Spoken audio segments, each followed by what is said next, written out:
run the ball off that middle finger. And this represents the ideal momentum line for you to get the biggest parts of your body going towards off stumps. Loading your wrist with the ball in that position where it's slightly towards first slip, and just to load up and lock it and throw.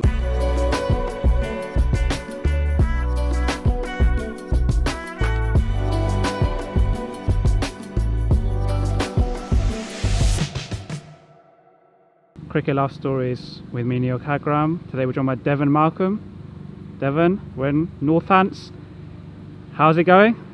Very good, nice to see you, fantastic. Yeah. So Devon, we're going to talk about some tips in terms of the mindset side of fast bowling. What are your main philosophies and tips you can give to a youngster? Basically, that's the basic grip, you know. Myself, as when I used to bowl very quickly, a lot of people say, Dev, you bowl very quickly, but I tell you this now, 80% of the wickets I took, the balls actually had to do something, either get the ball to swing or to seam. What I did, good, strong wrist position. See that? Get your wrist behind the ball when you're bowling. And again, you know all the different tools, a good run up, fast bowling, good follow through, head position and all that business. But your wrist position. As I said, when I bowl, my head appears to be going to one side, but if you could put another bowler, a side-on bowler there, our wrist position will almost be in the same position as a guy who bowl a bit closer to the pitch than me. My head fall away a bit, but my wrist and my arm position was perfect. Bowling a quick ball, you even want to bowling quicker. When you run up to bowl, if you cock your wrist. If you've got a stiff wrist, that simply means you got to come down. Just cock your wrist and you'll find out that you can almost generate 3 or 4 or 5 miles an hour quicker by just running into bowl, get there to bowl, cock your wrist, stiff wrist, next you got to flick. You got to flick a lot quicker. And if you flick a lot quicker, you'll get the ball to go through at a much quicker pace, or just you don't need a hell of a lot just to deceive the batsman. You know, just a little bit quicker than the one you bowled before. By the time the batsman get there, you get him out caught behind or clean bowl him. And I said there's different ways of swinging the ball. To be honest, when I used to play and you know, probably partway through the season, I used to flick the ball from this finger, and I tell you what, I normally lose quite a large proportion of my finger by flicking the seam there. And you know, quite a few years later, towards the end part of my career, I was speaking to the great, the late Graham Dilly.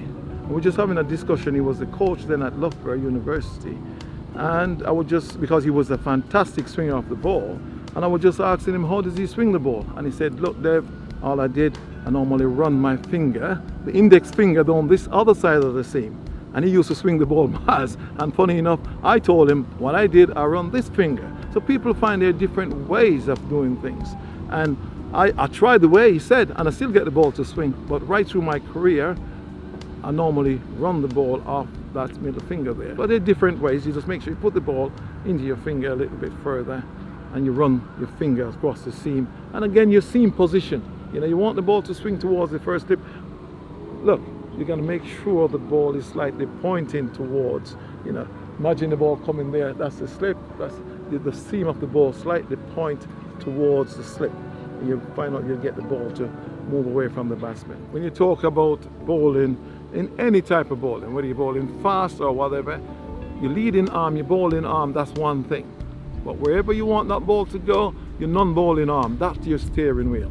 Your front arm got to be reach high and throw that at the target. Your front arm is your direction arm.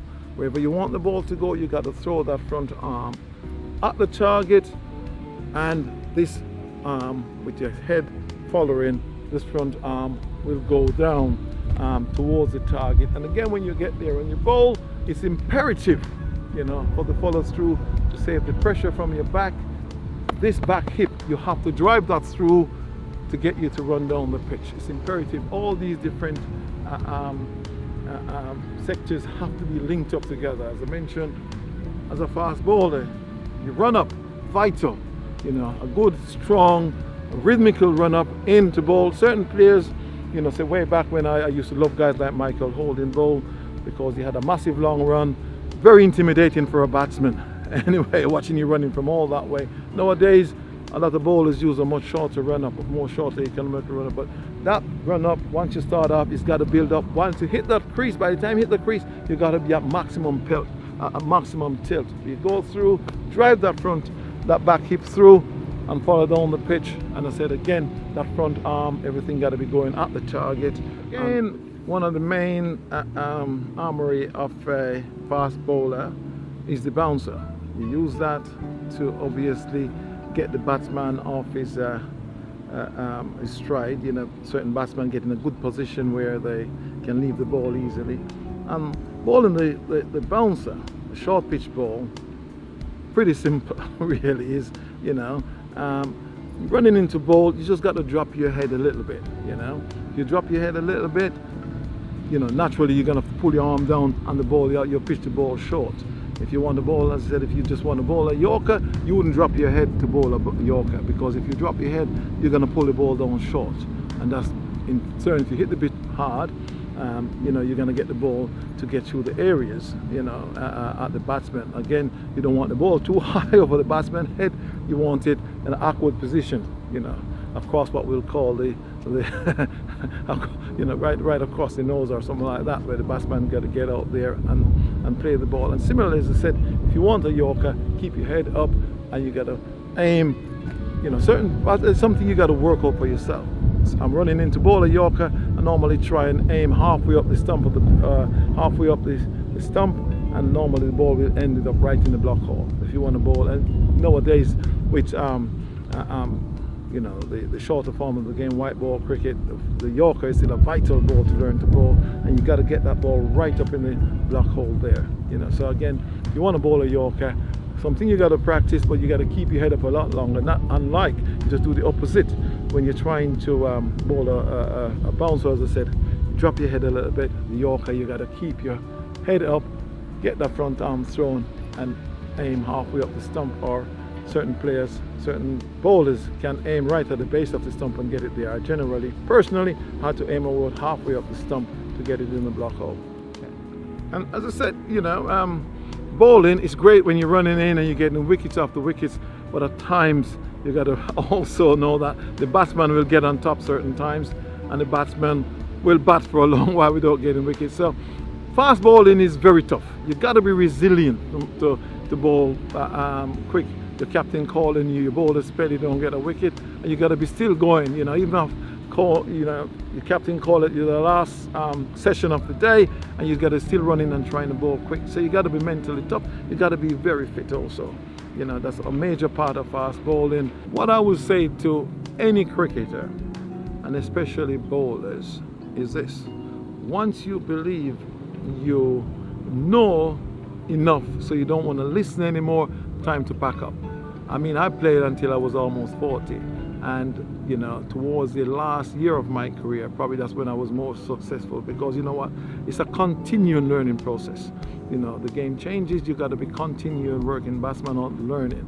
So, you know, listen to your coaches, youngsters who are watching this video. You got to listen to your coaches, and don't believe because you've taken 5 wickets today, you're taking 6 wickets tomorrow, whatever, you know everything. No, you know, you're as good as your last game. So there's a constant learning process. So with this drill, momentum drill, is one of those things that really gives you some really good feedback on your run up and approach to the crease, which is where a lot of problems happen, which end up getting snowballed into bigger problems when you come to let go of the ball.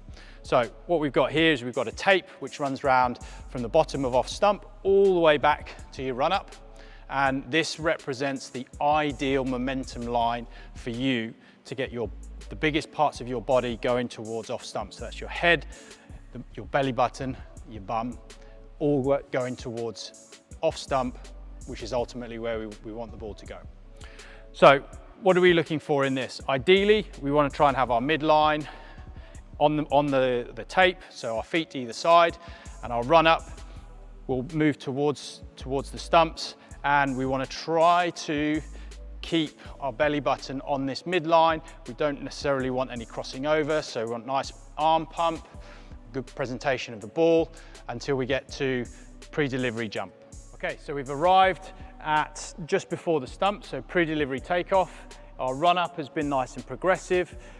We've got good momentum towards the target, and what's happening now is we're preparing to bowl.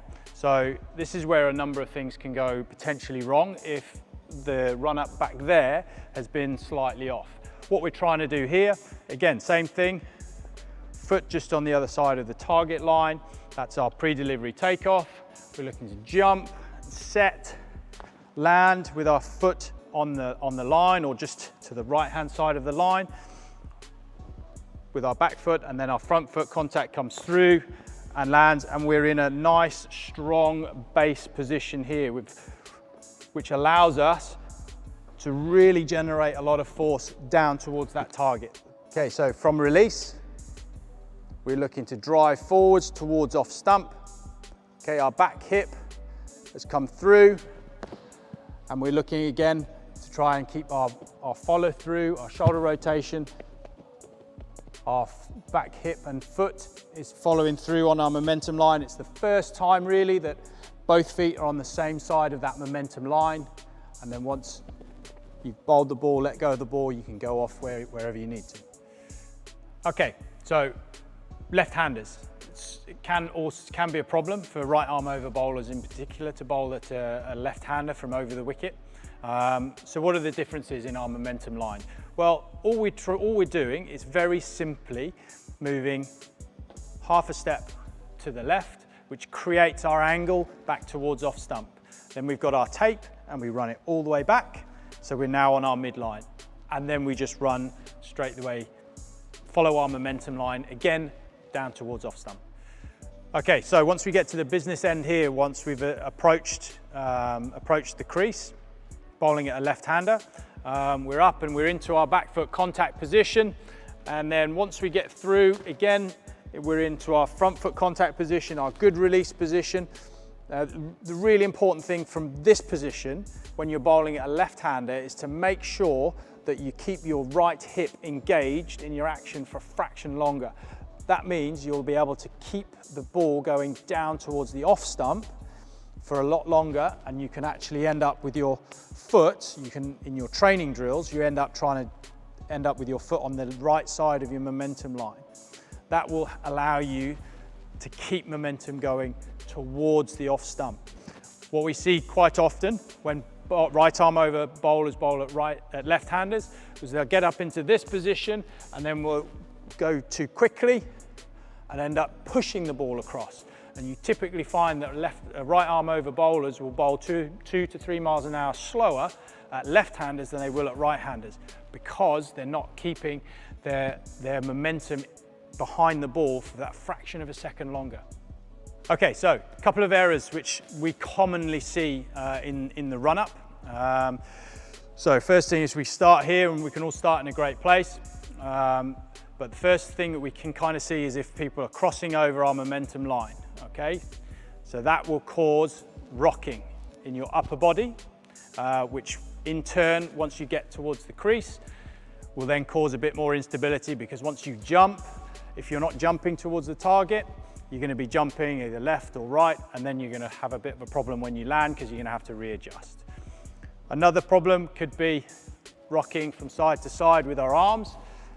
So that again causes a bit of instability, and we're going across our midline. So again, just to reiterate what we're trying to do, we want everything to be trying to go in straight lines as much as possible. Okay, another classic error that we tend to see is bowlers will start this approach nicely, but then suddenly will start to drift off slightly and then realize, and then they have to come back in just as they get to pre-delivery takeoff. Okay, so taking our last point about having a bit of a curve in your run-up. So once you actually get to pre-delivery jump, as you've started to come back in towards the stumps, your momentum is now going towards fine leg. It's not going towards off stump. So what will happen is once you take off, you're in the air, momentum is going down towards fine leg. The issue will now be that you'll land in a good place at back foot contact, but the problem is your momentum is going down towards fine leg and you actually want to get it back towards the stumps. So what tends to happen is our heads and our arms tend to start leaking out because we've got to try and get the ball back onto the target, and that's when we see a lot of bowlers leaning off towards the side. A lot of momentum starts going off the side of the ball, and we start to see those inconsistencies in line and length. Okay, so if we've approached in along our momentum line, it's gone well, and then suddenly we get both feet inside the momentum line.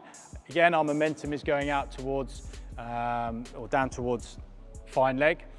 We then got to try and jump out, which your body tries to do, and then we end up on the other side. And then now we're trying to get back onto the target, which is now going to be quite difficult because our top half will be going towards now third man, and we've got to try and end up trying to go back towards the stumps, which ultimately ends up the ball going down leg side. So we end up with this zigzag effect where we're coming in, jump out, jump in again, and then try and bowl. And this zigzag happens very, very quickly, and it's quite small, that's very exaggerated, but it has a tremendously negative effect on you being able to consistently release the ball from this position with your wrist behind the ball all the time. It becomes okay. Other variations we can use are crease variations. So whether we're bowling close or wide, and that variation really is determined by your momentum line. That's your comfort line. That's your main position. Okay, and we've set it up here with these yellow orange strips. This is the variation. So ultimately all we're doing is we're just taking our momentum line and we're shifting it a little bit to the left and making sure we're still landing in or around our momentum line. One thing you'll notice there is actually I'm off balance because I got too tight on that back foot contact. So really important to make sure that when you do go wide of the crease, that we're not ending up crossing over with our feet, or we're not ending up too wide because it starts interfering with everything else. Okay, so we've spoken a lot about momentum and our lower body. But what does it actually mean for our upper body? So once we get into our back foot contact position and then into our front foot contact position, again, making sure our feet are correctly aligned, we need to make sure that our top half is working efficiently. Okay, so means our front arm is key in making sure that we keep our momentum going forward. So we want to try and reach out and try and grab, whether it be the batsman's grill, and then you want to try and pull the batsman back in, which ultimately gets your shoulders rotating up and over, which will give you that snap, and it also ensure that you've got that really nice wrist position. It also helps get the ball slightly fuller, and that is a key if you're particularly bowling with the new ball and you want to be trying to swing it and nicking off a right-handed batter. If you can get that out and the snap, you become a very, very effective bowler. So the other thing about the top half is this bit, so ball path. Where does the ball go? So we discussed in our run-up that if the ball is going all over the place here through your run-up, it creates instability and becomes difficult to be consistent. Same thing once you take off and land at back foot contact. If your ball is underneath your armpit, the ball will have to go out for you then to get back on line to bowl the ball. Now at pace, that becomes very difficult to be consistent. So you see this sort of action. That's when you get twisting in your back, and that can lead to potential injuries. So as much as possible, you want to try and keep right pocket, right shoulder, straight down, turn and through. That's your ball path, essentially. You want to try and keep it. Do not cross your midline, straight down, turn and through. Okay, right arm round the wicket to a left-handed batter. It's something that's come into the game over the last few years as a very effective angle. Couple of differences here So again, we've got our momentum line, and the principle is still the same. But actually our momentum line is, instead of being lined up at off stump, our momentum line is lined up at the keeper or the keeper's left knee. And the reason why I like to do this is so that we get a good position on the crease at release. So I'm still in a nice solid position. But because we're round the wicket, our momentum and what we want to do, because we're twisting like this, we want to go that way. But actually, if we lined up to off stump, I would actually end up running straight across the pitch, which we're not allowed to do. So we line up our momentum towards the keeper's left knee, and it allows us then to still have the ball traveling down that line. And if it swings in, it's going to swing in to hit the top of off stump, or we can again get our wobbled seam, but with the angle that we've created, it means the batters are actually drawn in to the ball coming down, and then if it nips away, you bring your slips into play. So key thing with bowling around the wicket to the left-handed is making sure we line up your momentum with the keeper's left knee. Okay, so once we've established a good wrist position, good release position, and our momentum flowing towards the target, our attention turns to this elusive area, the good area that everyone refers to. In first class cricket, international cricket, it's between generally 4 to 6 meters. I would say in club cricket, you want to be a slightly bit fuller because the pitches are slightly a bit softer and the ball does a little bit more. So you want to be ever so slightly fuller, probably more kind of 3 to 5 meters. What we talk about in first class cricket here is not only the ability to hit this area, but it's how you work this area. And that's what we're going to focus on next. As we said before, it's a general area and we talk about it generally, but actually the better bowlers start to cut this up. So whether we operate at back of a length or full of a length, or whether it's swinging a lot, in which case if it's swinging out for a right armer faced to a right-handed batter, you might end up operating on this side of the box. Whereas if you're an in-swinger or a left armer, you might operate on that side of the box. The other disciplines in there, we talk about wobble seam. So we see the modern batter now batting generally on middle and off, maybe even off stump quite a lot of the time. And what's happened, particularly in England, is the wobbled seam has come into fashion, which means you operate on this side of the box and you're looking just to nip it back in to take out the batter's sort of off stump or pad, ideally.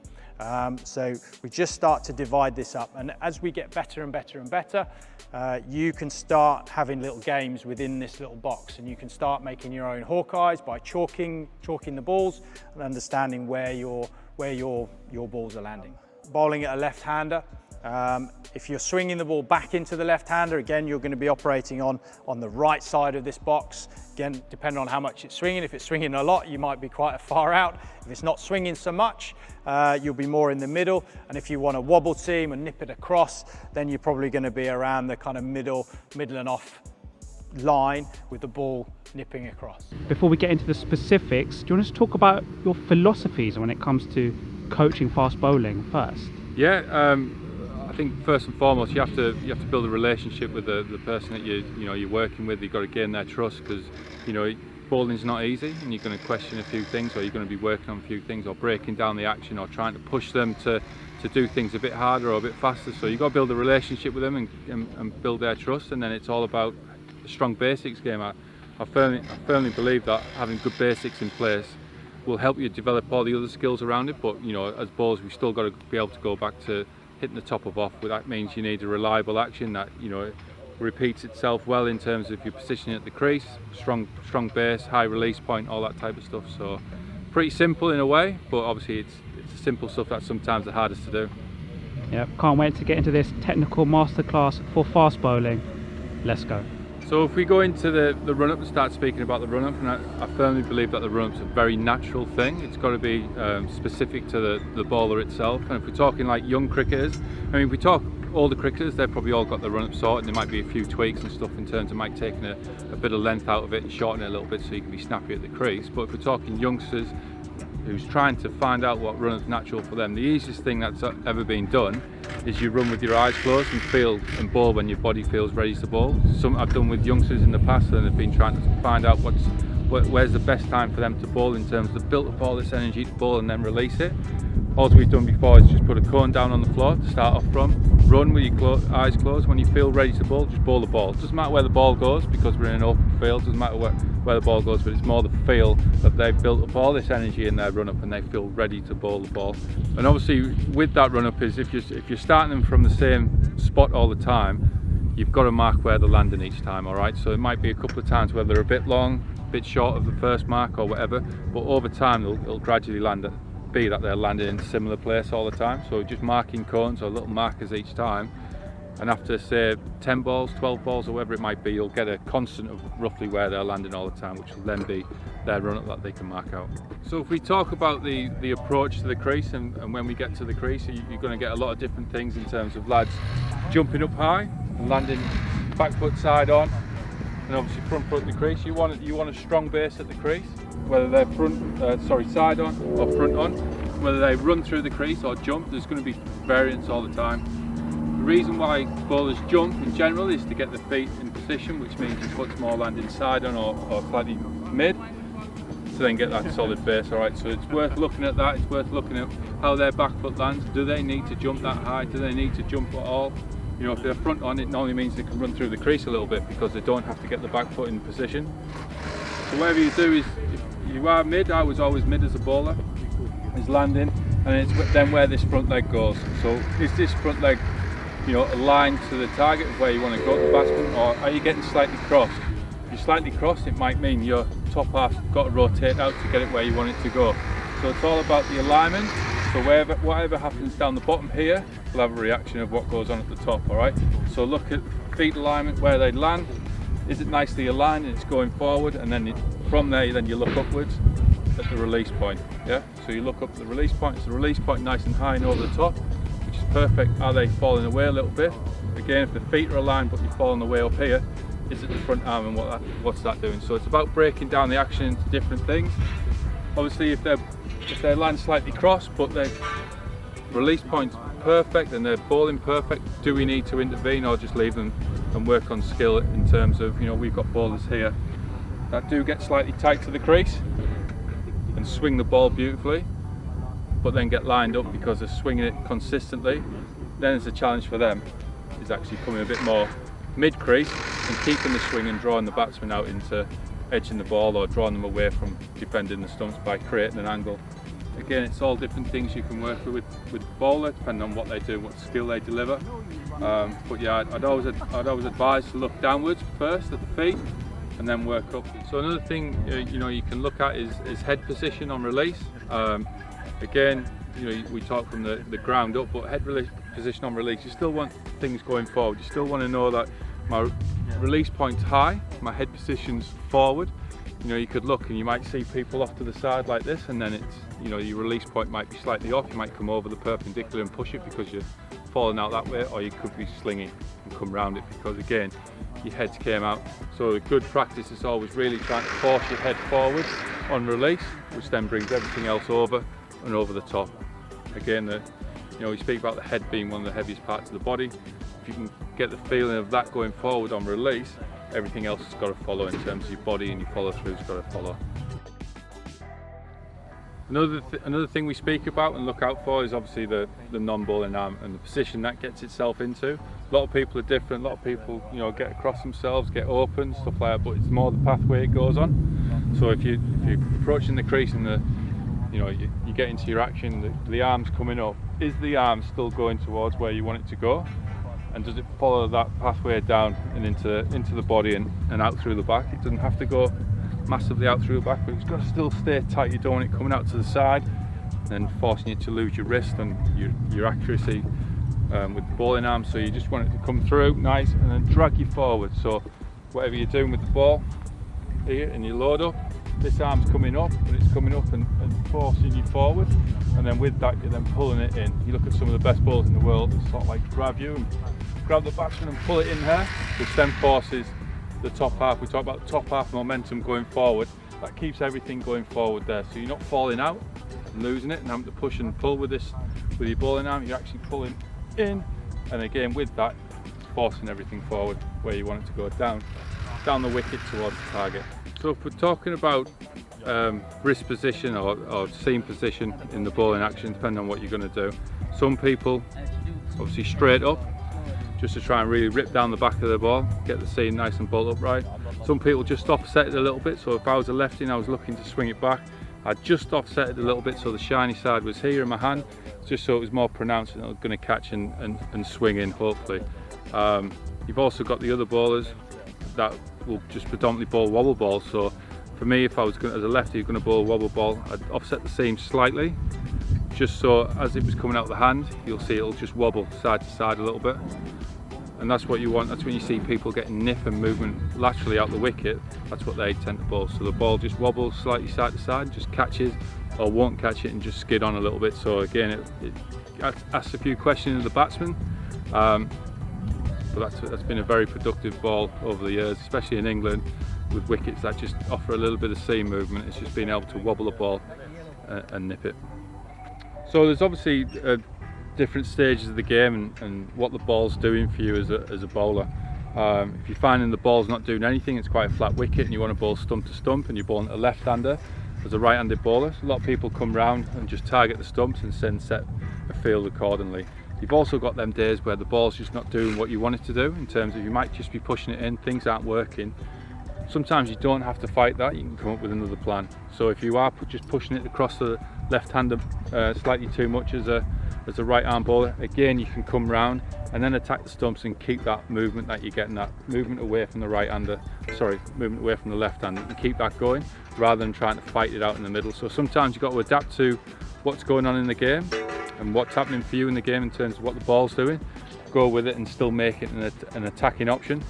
Sometimes you've just got to, judging by how the game situation's going, the wicket's gone flat, I've got to change the field, I've got to have straight fields, I've got to have people in front of the bat, I've got to bowl stump to stump. That's when you start using angles on the crease and stuff, whether it's over or round, just to make sure they're hitting the ball to where you want to go. And it's just a patience game. That's the beauty of county cricket, 4-day cricket, even white ball cricket to an extent. You've got to try and get the batsman hitting the ball where you want it to go. So we're just going to go on about variations in white ball cricket. You've got your Yorkers, your slow balls, your bumpers, all very important deliveries that you need in your armoury when it comes to bowling in white ball cricket and limited overs cricket.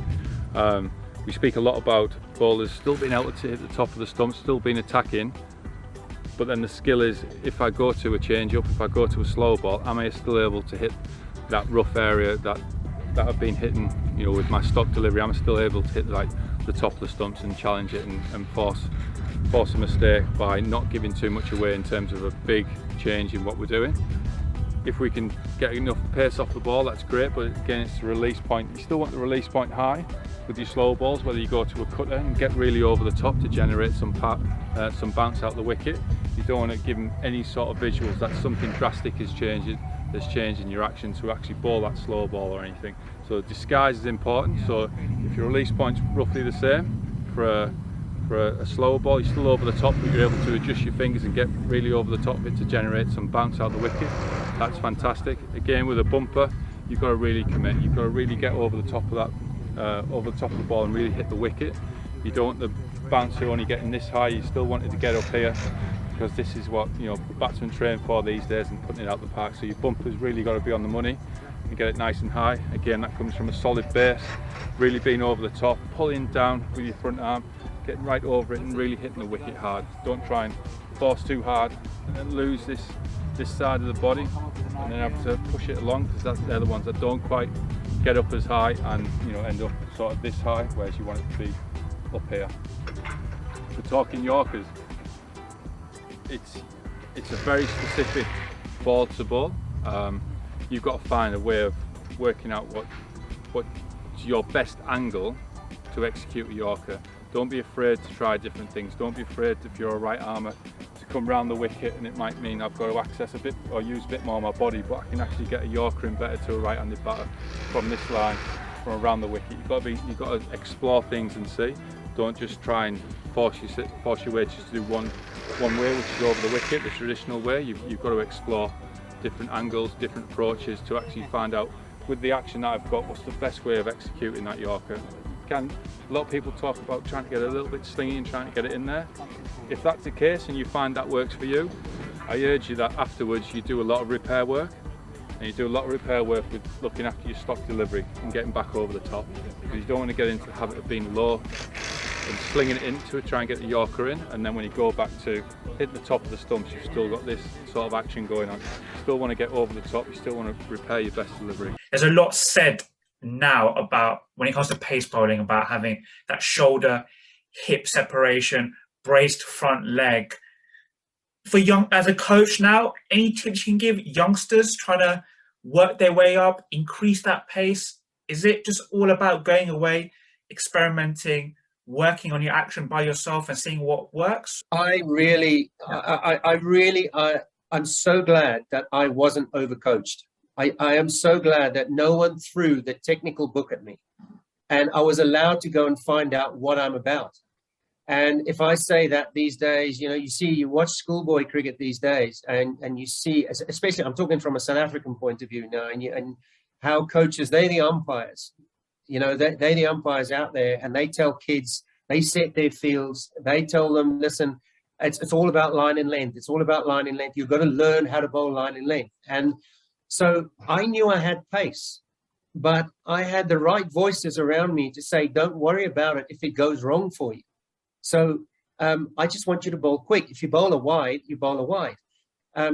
Maybe that was just that old-fashioned coaching style that people just said, just go and have some fun. Just go and enjoy yourself. One day you'll find out what you're about. And I think it was the best messages, or the right message that I always had. So for a coach now, or teachers or coaches that coach the youngsters now, and we had many coaching forums on these platforms now, on Zoom and Microsoft Teams and all of that, where, what is the right way for a youngster? Goodness me, the message I just want to say is, let the kid just explore, let him enjoy himself, let it find out what success tastes like. You're going to have good days with a bad action, all right? And you're going to have bad days with a bad action. But at the same time, you're slowly but surely unpacking little things that work for you. And yes, video feedback these days, we didn't have that technology back in those days. You just plowed along and off you go. But now I think it's a little bit overcoached now for young kids. And there's so much information that youngsters have got to process. And I just think that the enjoyment and the unraveling of his own action needs to be found out by that young man.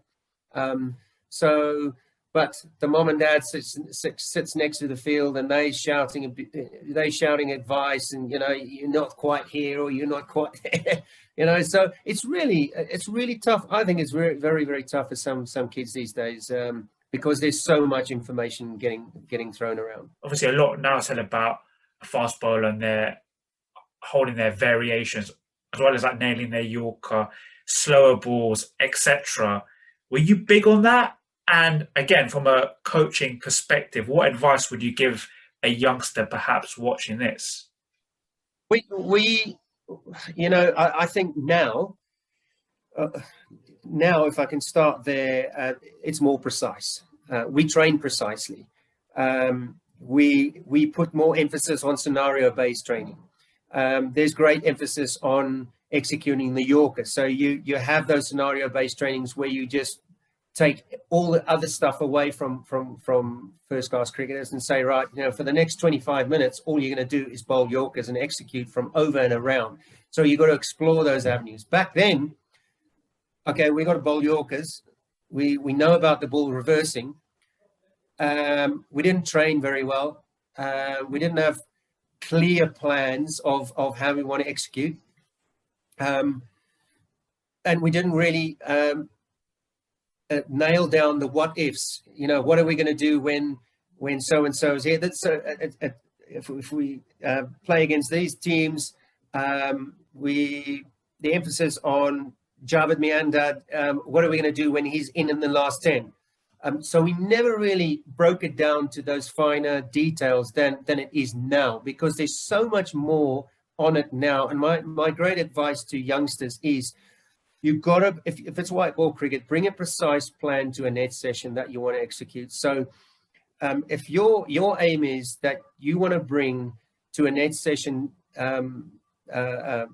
say tomorrow, is that what does my game need for the half an hour that I'm due to bowl, or the 40 minutes that I'm due to bowl? Is it, I need to reverse the ball? I need to reverse the ball from over and around. How good are my Yorkers? I need to practice with a reverse swing ball. And I watched Zahir Khan in our nets here back here many moons ago in 2008, how he did that unbelievably well against MS Dhoni. And he had three balls. He had a ball that didn't reverse. He had a ball that's reversed slightly, and he had a ball that reversed a lot. And he just trained from death bowling, just did it from over and around, changed the angle all the time, so he gets used to doing that. And for him, it obviously became natural because he was used to it, because he trained it in, you know. So you got to be very specific. If a youngster came to you for your best piece of advice, what would it be? Depends. Well, it can be any cricketer, and I think Brian Lara says it a lot as well. And I would just say, you know, everyone would say go out and enjoy yourself, okay? But also understand what you're trying to achieve, and not have too many plans. And don't come with too many things you want to improve on every single day. Pick 2 things in a session that you want to be successful at. If you walk away from that training session, you must actually feel so gratified and so say, you know what, I've done that well. I've really done that well. But a lot of kids come to a training session, and I want to say to kids out there, the training ground is the most important place of the development of your career. You will, if you come there for a 2 hour, 3 hour session, you got to walk away from there, and you want people to talk about what you've achieved.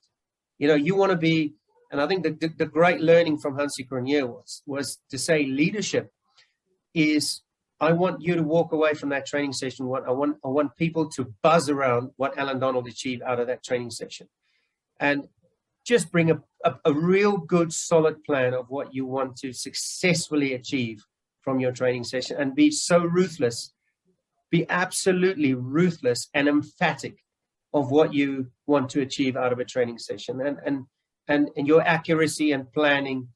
Don't leave it up to the coach. Do not leave it up to the coach to do it for you. Bring your own plan. Remember, if you have a plan, you own it. So yeah, we're here at Lord's, the home of cricket. Jordan, you're going to give us some tips for young players, young fast bowlers, some of the basics. Do you want to start from the top, and maybe start with the grip, and what would your advice be for a youngster if they could just get given, chuck the ball? Yeah, absolutely. I think in 100 cricket or 2020 cricket, I think you can change your grip on the white ball quite a lot. Me myself, early in the game, I would like to go straight down the seam, and hopefully the ball moves off the seam, or it maybe swings a little bit. And then, if depending on what the pitch is like, sometimes going cross seam is also helpful, because it can skid off the smooth part, or it can also hit the seam and grip a little. So it's just a matter of kind of reading the game and trying different things to obviously get the batsman out, which is the key thing. How does it differ from a red ball game? I think with the red ball, you're always looking to use the seam and stand the seam up, trying to swing the ball, whether that be into the batsman or away from the batsman. And also when you're trying to swing the ball, it can hit the seam and move around off the pitch. Like I said, with if you bowl cross seam in white ball cricket, you try and hit the kind of smooth side so it skids, whereas in red ball cricket you want to keep these sides as nice as possible so the ball swings around. A lot said about variations, especially in the white ball game. You're known for having a box of tricks. Do you want to just run through some of the basics, slower balls, etc.? I don't want to give too much away, but yeah, so my go-to slow ball is the back of the hand slow ball. So I will grip it like a normal orthodox ball, and then as I release the ball, I'll come round the back, and it'll come out the back of my hand, and hopefully with that it dips, I get some revolutions on, hopefully grips into the pitch and maybe bounces a little bit more.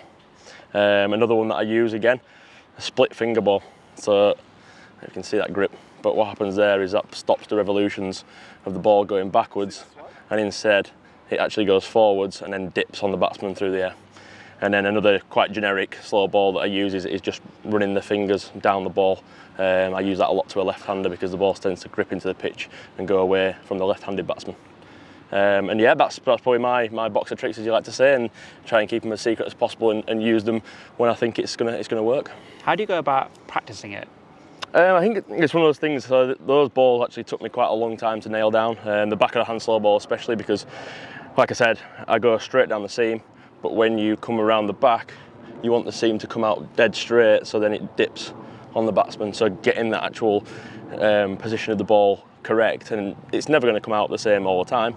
But I try my best to get it as straight as possible, and it took me probably 6 months to nail it down and make sure I was confident in bowling that in a game. So all about just practicing in the nets of a short run for a young player, perhaps just starting out, and then before actually taking into a game? Absolutely. I think it's important as a young player to start from the very, very bottom in terms of basics, and maybe from a standing position, just getting used to bowling that, keeping that ball in the wrist position, and then coming around the back and switching the actual direction the ball comes out, and then you can gradually move back to a little jogging, and then you full run up as well, and make sure you bowl it with 100% effort to get the revolutions going down and dipping on the batsman. When it comes to Yorkers, bouncers, is it all about having your bowling action almost like to the eye of the batsman, just as same as possible, just to not give anything away? Absolutely, that is the most important thing with all these balls, is making sure there's no cues from the bowling action that's going to give it away to the batsman, and they're prepared then for what's coming. It's again like having a box of tricks. You try and hide them as much as possible and use them at the most effective time. A Yorker, for example, again, I will normally go straight down the seam, which is my generic position of holding the ball. And sometimes when you're bowling Yorkers towards the end of an innings, hopefully the ball is a little bit more scuffed, and then what we call reverse swing, where it tails into the batsman and you can get a little bit of movement late on. A bouncer as well depends massively on dimensions of the ground. As you can see at Lords, you have a slope running from the top side down to the bottom on the left, and you want to use the dimensions. So if there's a bouncer, if you're going to use the bouncer, then you're probably not going to bowl it to a short side down the slope, because it's probably not going to take as much to hit for six as it would do up towards the far end. So yeah, that is my technique for bowling Yorkers and bouncers, and my thought process when I'm bowling. Does your front arm position change in any way? Was it the same? Like, for example, like for a Yorker, do you almost like reach forward a little bit more? Yeah, not necessarily. I think obviously the release point in terms of where I release it, I think it's very subconscious.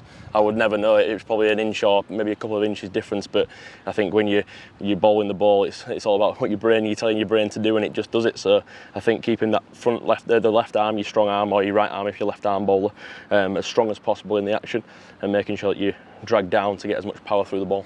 Where are you on like the specifics of the technicalities of the bowling action? A lot of people you almost see on YouTube talk about having a braced front leg to enable to bowl fast. Does that come into your mind, especially when you're growing up? Yeah, I think it helps. It's something I think that you kind of, as you gradually bowl, your technique is kind of given to you. I think there's a lot of people, to be fair, I've got a braced front leg, but don't bowl as fast as some other people with braced front legs, and I think people with a non-braced front leg are sometimes quicker than me as well. But I think it does help to kind of catapult you over and a bit of a snap through your action, and allow you to kind of bowl a bit of a faster ball. When it comes to tactics, you did mention it before about the slurp, etc. But in a white ball game, say you've bowled a lot of like last overs, like at the death specifically. How do you go about almost setting a batsman up and defending a total, etc. in those last set? Exactly, that is the thing, is setting the batsman and trying not to be too obvious with whatever you're trying to do in terms of if you go in Yorkers, maybe you go wide Yorkers to keep the ball away from the short boundary. Like I said, not being predictable, so it might be a slower wide ball. Making sure you're not set up so the batsman can predict you and walk across and hit you to a short side, and that's the whole game really. I think you see a lot of it in the 100 in terms of trying to outsmart the batsman, and that's how it is. And the last one, what would be your best piece of advice for a young quick if they came up to you asking you? Yeah, I think it's just learn as much as possible. I think the same with the batting now, is people are trying obviously scoops and reverse sweeps from a young age, and I think to be one step ahead of batsmen now is to have as many skills as you can, but also make sure that those skills are very well practiced, and when you go into a game you're confident to use them. but also don't forget your basics in terms of seam position and bowling it with a good seam and making sure you try and knock it off, hit the pitch, and whether that's nipping into the batsman on a way or as a little bit of swing, that's the way to go. Jordan, perfect. Thank you. No worries. Cricket Life Stories with me, Neel Khagram. Today at Trent Bridge, we're joined by Kevin Shine. Kevin, how's it all going? Yeah, good, Neil. Good, thank you. So Kevin, we're just going to talk through fast bowling. Absolutely, something that that we all love. We've got many years of knowledge on the topic. As I said off camera, I'm just going to talk as if I'm just a layman to the subject. And when someone talks about fast bowling, the first thing that I think of is the run-up. Would that be a fair comment? And is that where perhaps a young player just coming through, is that where sometimes they almost like lose their pace? Yes, it would be, but if you think about it, that's where it all starts. So you can't actually bowl very quickly or very skillfully with no run-up at all. So if you can get that part of it as comfortable as you can, then I think you've actually got the beginnings of what would be hopefully a repeatable action. Is that the key, repeatable action? I think it's repeatable within your own technique. And you hear the word technique, people get really, really nervous of it, and I'm very, very keen to stress that it's your own technique. You know, when you see youngsters who will mimic or copy, there's absolutely nothing wrong with that, because they'll try and interpret it in their own way. But as long as they don't try and become something that they can't become, and they make the most out of the gifts that they've got. Then if you say a young player again is not sure how to even mark out their run-up, how would you even just advise them or give them a few pointers of how to do it? Well, I mean, and that can be a tough one. Once again, I'm lucky enough to work with players for a longish period of time, so I can look at how they learn, and we can go through a lot of trial and error stuff. So we might just start with just pace it out as you feel you would do, and we'll start from there. We'll try and pick up your rhythm. I'm a big believer in run-ups being as long as you want them to be. I'm not a believer in them having to be short, because fast bowling is all about rhythm, and if you've got a big long run-up and that's where your rhythm comes from, fantastic, because you'll actually conserve energy doing that anyway. A short run-up doesn't necessarily mean you conserve energy. So once again, I think be happy to have a bit of trial and error. Try a longer run-up. If it doesn't suit you, try a medium or a shorter run-up. But most importantly, it should look smooth. There should almost be a glide phase where you can pick up balance, and then that balance will take you into the weird stuff, which is your bowling action when you do some really crazy stuff. If we just say, we've got a practice wicket here, we just walk over, again, if I'm watching international cricket on the television and you see some of the modern day fast bowlers, a lot of commentators mention fast bowling and braced front leg snapping over your bowling action. What would you say to that if you hear that from a commentator, for example? It's all good technique points that are out there, but they're not absolutely crucial to have. You can see 90 plus mile an hour bowlers who don't have a braced front leg. There are other parts of a bowling action that you would consider useful for bowling fast, but once again, this is where the individuality comes into it. If someone's not got a braced front leg, but they, for example, and some people say they delay the bowling arm, or they'll really flex from the trunk before they release the ball, they're all good things to have. Once again, it's making it look comfortable, look rhythmical, and look relaxed, and then I think you'll find that the whole sequence of the bowling action becomes more simple. Don't look to isolate it. It's more about, can you see a flow and rhythm in the run-up? Can you see flow and timing in the bowling action? And if you're coaching like that, I've got a feeling that you'll probably get more success out of the end product. What about the front arm position? Where does that all come into the mix? Once again, it's an individual thing. The front arm generally, or front arm position, is a consequence of what's happening in the run-up and the jump gather. So once again, you've got to look at that and see how it fits into all of the bowling sequence. If you just concentrate on the front arm, you might be losing something else in the action that's really important.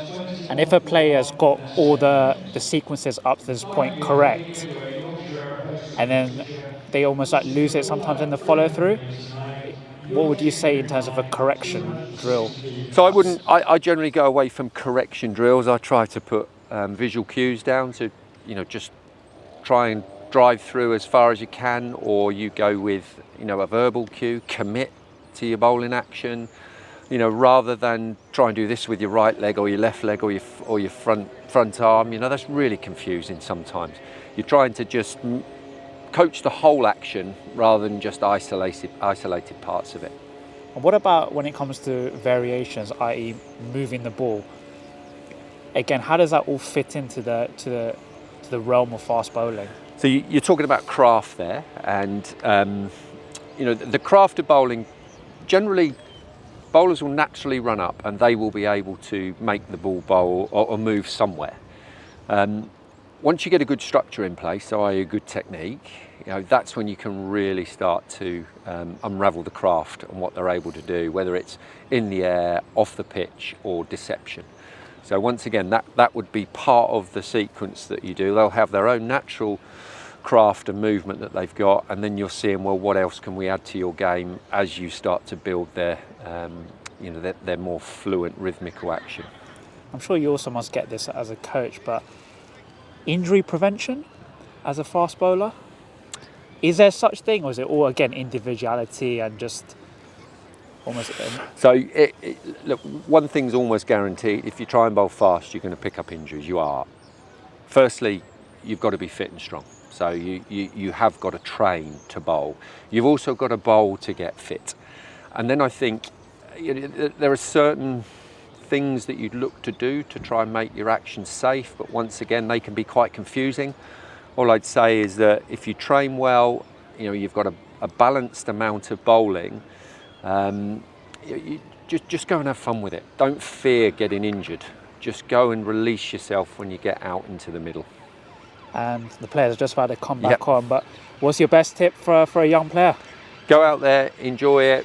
You don't have to bowl at the speed of light to be successful. You get some very, very successful bowlers in international and county cricket because they're very, very patient. They work hard on their game, and they never stop learning. Kevin, perfect. Thank you. So Carl, just for a young player, a young quick, do you want to give some of your best tips and advice? Perhaps just learning from your experiences coming through. Injuries, big problem for a lot of young players. I think first and foremost you want to enjoy it, don't you? You want to enjoy what you do. Try and bowl as quick as you can. Try and swing the ball. Don't try and lose those skills. I guess injuries are sort of part and parcel of what happens with fast bowling. That's sort of something you got to make peace with in your own mind and stuff. But for me, I always think that injuries give you a chance to take a step back and work on your game and come back better and stronger. So I think if you can use those little sort of setbacks to just come back better, then you'll be all right. When you were coming through the ranks, how much emphasis did you put on the technical side of things?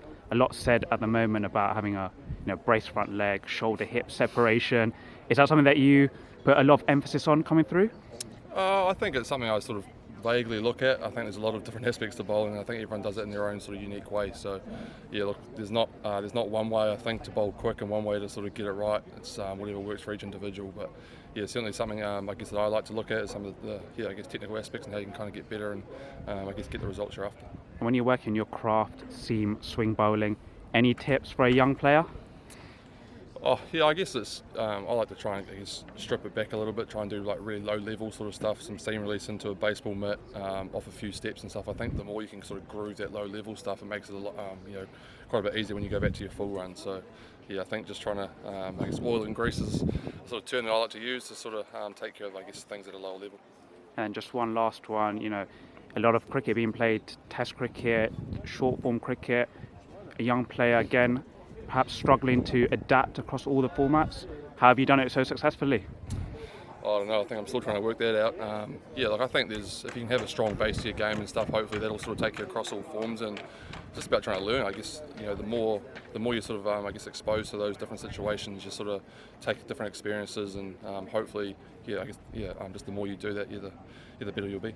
Carl, perfect. Go well today. Thank you very much. Any tips you can give in terms of the swing seam bowling element? Only after 90, as late as that, 95, I met a baseball coach in South Africa that taught me a little trick, and it's just throwing, and loading your wrist with the ball in that position where it's slightly towards first slip, and just to load up and lock it and throw, just throwing with your wrist locked into a mitt, and doing that about, say, before every net session, just doing it about 15 to 20, 25 to 30 times, just slowly, don't have to kill your shoulder.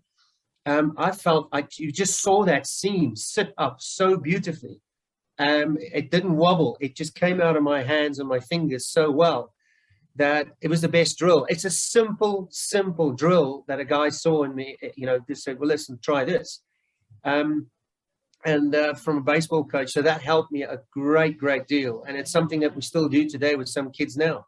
Even the pros here, I have them warm up just to feel with a red and white ball, just to see how quietly you can keep the seam upright with this motion of just throwing it into a mitt.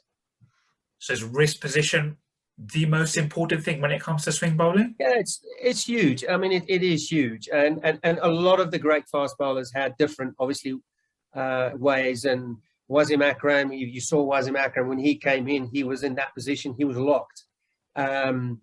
Curtly Ambrose is up there high, and it's a very loose wrist, very whippy loose wrist.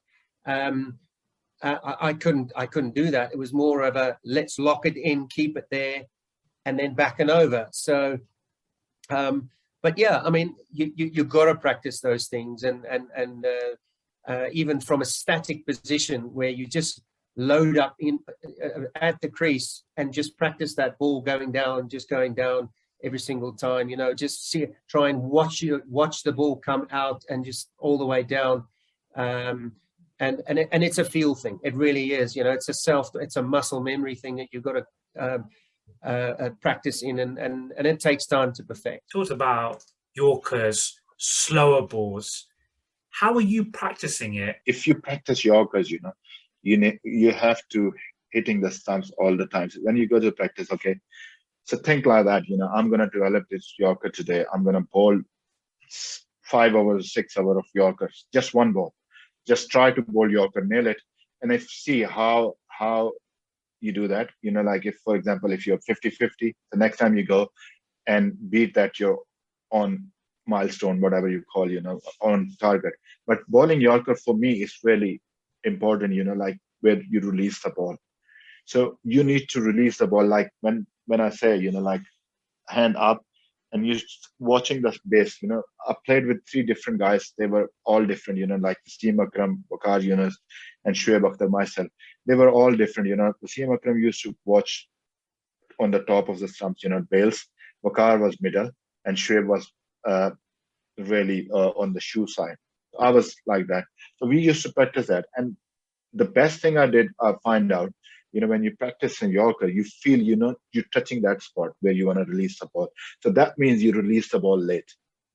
So this is the best way, and it works for a lot of people, a lot of my bowlers, Shaheen Shafri, look at that, how beautiful bowler he is. And he bowled Yorker with a new ball, old ball, and Hassan Ali and all these guys, the same method, we practice that.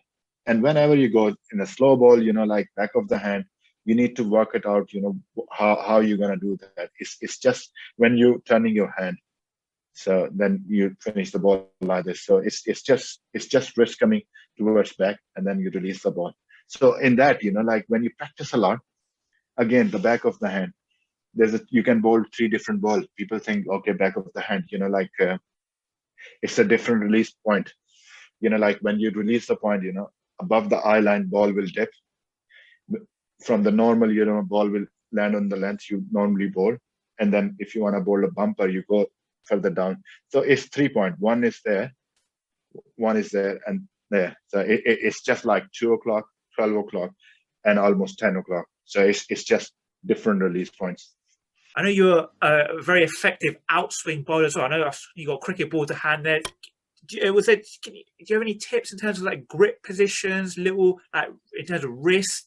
arm positions that you used to great effect? Yeah, totally. And look, I'm pulling out one of these from a mate, and I tend to do a lot of coaching when I moved here. Before the big T20 franchises kicked in, I did a lot of coaching up here north of Brisbane, and school camps, holiday clinics and stuff with the guy Brad Murphy, and really enjoyed it. And so a ball like this, whether it's for spin bowling and showing grips and stuff and using a dominant finger to do that, or finger spinners turning the doorknob the other way, it's almost like I'm better to be standing and showing reverse on bowling down that way. If this was orthodox and that's my rough side and that's my shiny side, I tend to show kids in coaching that, trying to hold it in a comfortable position, that you're not actually choking it right back in here, and that you want to have it out there. And because, see, in terms of my physicality or lack of it, is that my digits aren't long. They're not a big hand and not big fingers, as opposed to you think about Curtly Ambrose and those guys had such an advantage with long fingers. Walsh, commentator with Ian Bishop, massive hands, and a ball would look like a stripped down tennis ball for them. So in terms of getting all of that, you're trying to get that lovely release to come out, so you're not choking it. So you really, I talk about just putting your fingers in there so it's not choking. There is that gap to do that. And that in terms of another drill to get the ball to come out, because we're trying to swing it to go down the pitch to a right-hander that's facing me down there. Here's, again, I mentioned my rough side, my shiny side. The rough side would suck it out to go away to the slip cord of a right-hander. Gets a bit confusing now, Neil, that when that rough side and that shiny side for reverse swing stays the same. And because it's called reverse swing, because it's reverse of the orthodox textbook of that swinging out, I'd have that there, and I'd have that there, and I'd tilt it slightly in. Same thing, rough, shiny, but release it a bit like Malanga, get lower on the clock, and then that would swing and suck in, particularly the white ball in one-day cricket. But same with the red ball and old.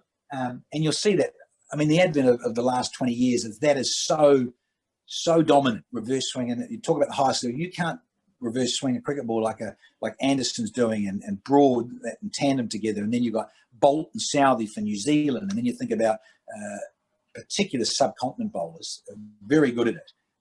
You encourage kids to learn to get the grip right. And then the other one to do is, the other technical drill I like to do, is that you have children sitting around at a young age that if they really are an aspiring swing quick bowler, then you sit around doing lots of this. Now, I remember seeing the great Richard Hadley when I shared the dressing room with the Knight, Sir Richard, is that he had a 50-cent piece, and that was quite a big coin, and he would just flick it up. And it's amazing how much it would come out beautifully vertical. And then he progressed from that, the coin, and then you just get the ball, because it was his job, as I inherited it, was his job to choose the cricket ball.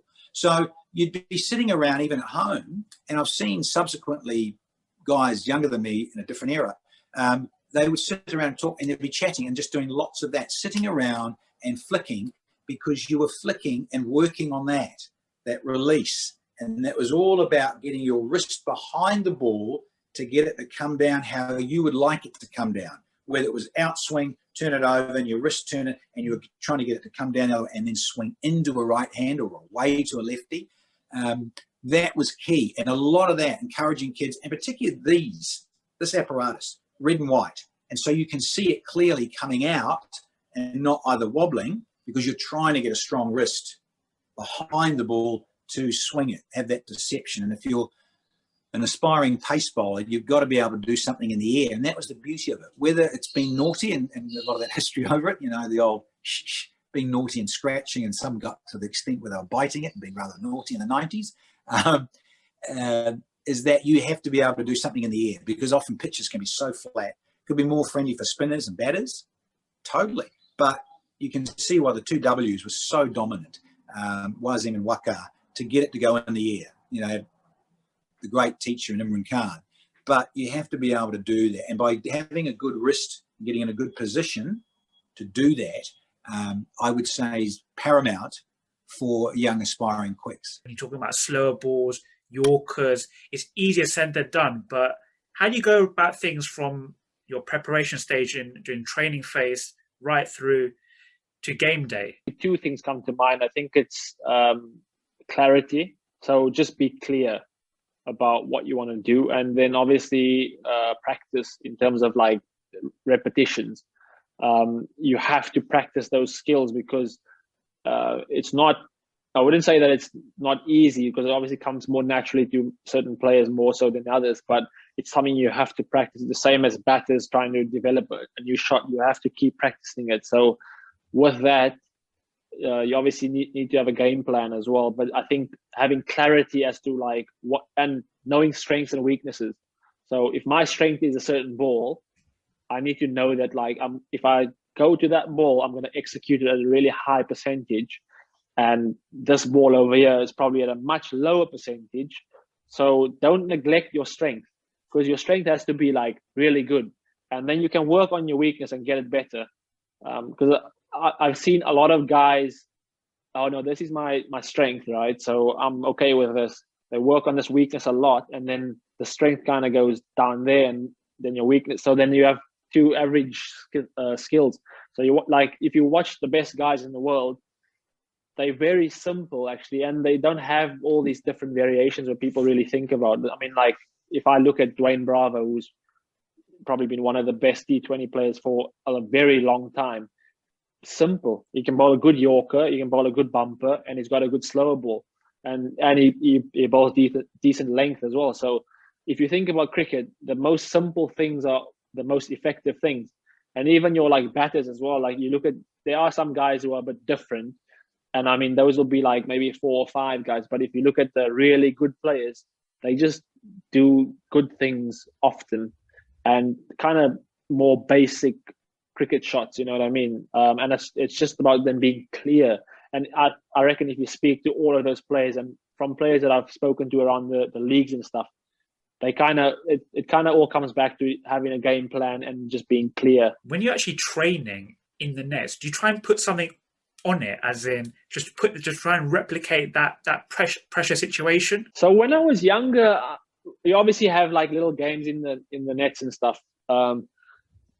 So that was quite big, like when I was a lot younger. But as I kind of get a bit older now, I kind of try and figure out what I need to do. So I'm practicing more along the lines of where I would bowl in the game. So say I'll have to bowl in the first 6 overs, say in like T20 cricket, if I'm bowling in the first 6 overs, right? This is what I need to do when I'm bowling to a player that kind of plays like this. Then, you know, come back again, either maybe bowling the middle overs or at the death, right? This is what I'm going to do. These are my strengths. These are my fields I'm going to have. And then tell the batter, right, these are my fields. You know, I don't really so much now like place an emphasis on like, right, okay, I'm going to bowl 12 balls at you, got X number of runs. Because in a net, it's difficult because guys hit, it sounds nice, but it might be out caught, or, you know, they hit in a certain spot. You think like, oh no, that's straight to a fielder, but it might beat the fielder. So yeah, that to a certain extent, but I think it's more about like me focusing on what I'm going to do during games and stuff. And I think preparing that way, again, becoming more specific and being clear as to how I want to go about training as well. For example, say a club cricketer that doesn't have any video footage, just playing against someone that they've never even bowled to before. Any advice that you give for those in the amateur game in terms of setting up a batsman? What kind of advice, what things they should they be doing at the top of their mark as they go through their spell? I think it's a funny thing. I spoke to one of our bowlers 2 weeks ago about the same thing. He overanalyzes the players he plays against so much, and by the time he gets into the game, he's made up his mind what he wants to do already. And when he can't do it, he's so negative and about what he's done because he didn't do what he saw and envisioned doing, that he starts bowling worse. So I think it plays a big part in the game these days. But I think sometimes it's really good to go into the game fresh and seeing with your own eyes what to do against a batter. And I think sometimes when you bowl, in international cricket, it takes guys, yes, there's a lot of video analysis, but guys also change their game plan. You know, you're going to do something different. International bowlers will take 2 to 3 balls to sum up a batter. First class cricketers will take 9 balls, and then clubbies and guys younger will take a lot longer. But I think the big key is sometimes you get the feel as a bowler when you're bowling to the person. But I think the biggest thing of summing up a batter happens when you're fielding. sometimes guys go to fine leg and they drift and they don't really focus and they get their breath back. That's when they got to see which way the guy's feet movements are. Are they going back first? Are they going forward first? The guy at point to give you advice, how deep is in his crease. So using the feelers to help you, these feet movements, looking when you're fielding, what the guys are doing will give you a slight edge. When you bowl, of course, if you're skilled enough as a bowler, you would know, okay, this guy is a strong front foot player. I need to be maybe short over length. And then playing around, okay, let's see, does he move across? No, move across. So that's a good thing. Keep him on the leg side and then try and go one away, try and get nicking or bowl him. So it's just, is your skill good enough? But also just making sure you keep on watching, observing at all times to really know what the batter's doing. And I think that's a skill that you, if the higher you go up, that you get better with and you do it quicker. How much time are you spending going around the wicket, over the wicket, specific balls, swinging the ball away, bringing it back in? Were you doing those specific drilling? And again, any advice you can give for those watching as well? I think that's a really important thing to practice. I think a lot of times guys will go to nets and they just want to stay bowling over the wicket and make them feel comfortable. I think practices are there to make you feel uncomfortable and try different things. So the moment you go into game and those scenarios could come up, you're ready for it. So I think, yes, you have to practice those things. I did a lot because we were lucky at Graham Smith that was quite left-hander. I quite enjoyed practicing to him because he was pretty skillful against guys coming around the wicket to him. So I bowled around the wicket, trying to take it away from him.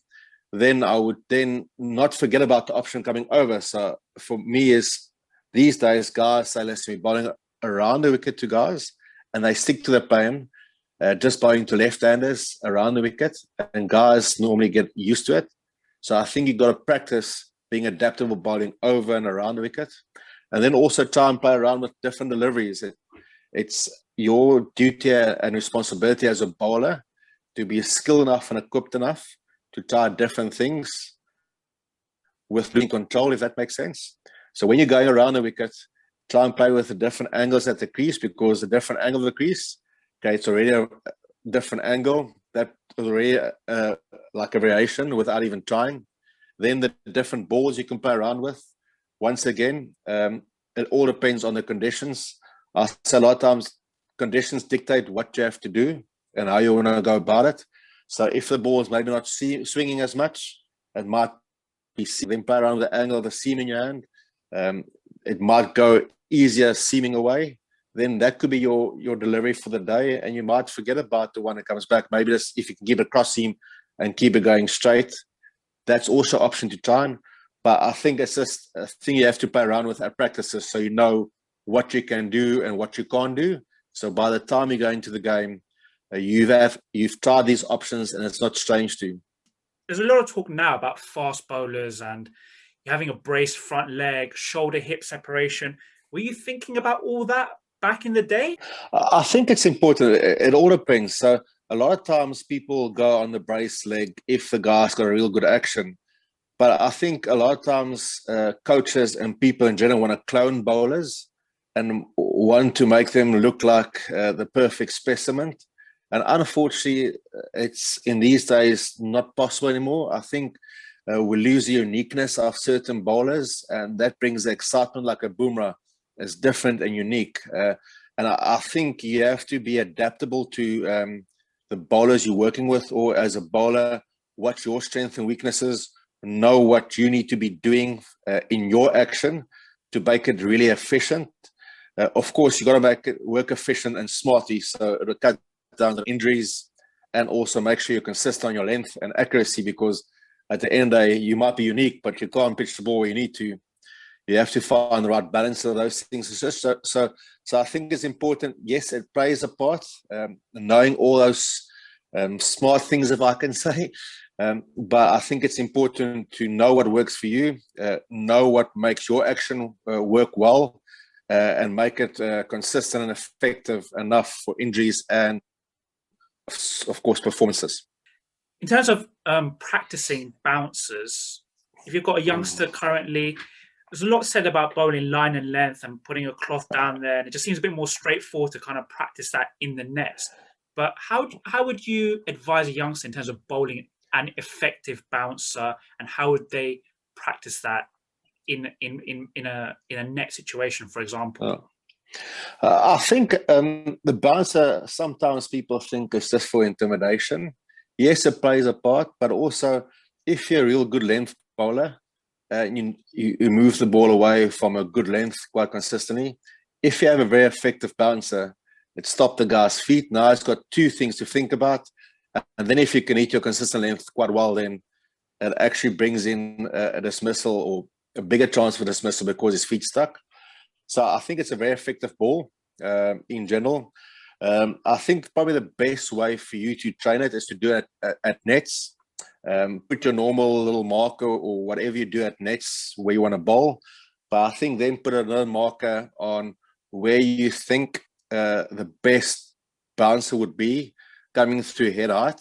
It is also important to make sure you sum up the conditions, which length you have to bowl to make it quite accurate, because you don't want to spend that much energy on bowling a bouncer if it's not directed in the right way and used in the right way. So it's making sure that you're just getting it quite accurate, where you can use what I've used with our guys at Essex. I've got almost like a big, tall broom, put it in a beacon or like a cone, if that's like a street cone, and then put a face of a batter on there, for argument's sake, whoever our bowlers didn't like. And they will have to bowl 1 or 2 bounces in a spell of 5 overs to that beacon to try and see if they can hit that face, just to make sure it's quite accurate and effective instead of wasting energy. I think that's probably the way of using it and making sure it's used wisely. So you can be creative on putting beacons up, or you can get like anything really. But I think it's just making sure it gets used effectively, not using energy at the wrong way. Cricket Life Stories with me, Neel Khagram. Today we're joined by Matt Mason.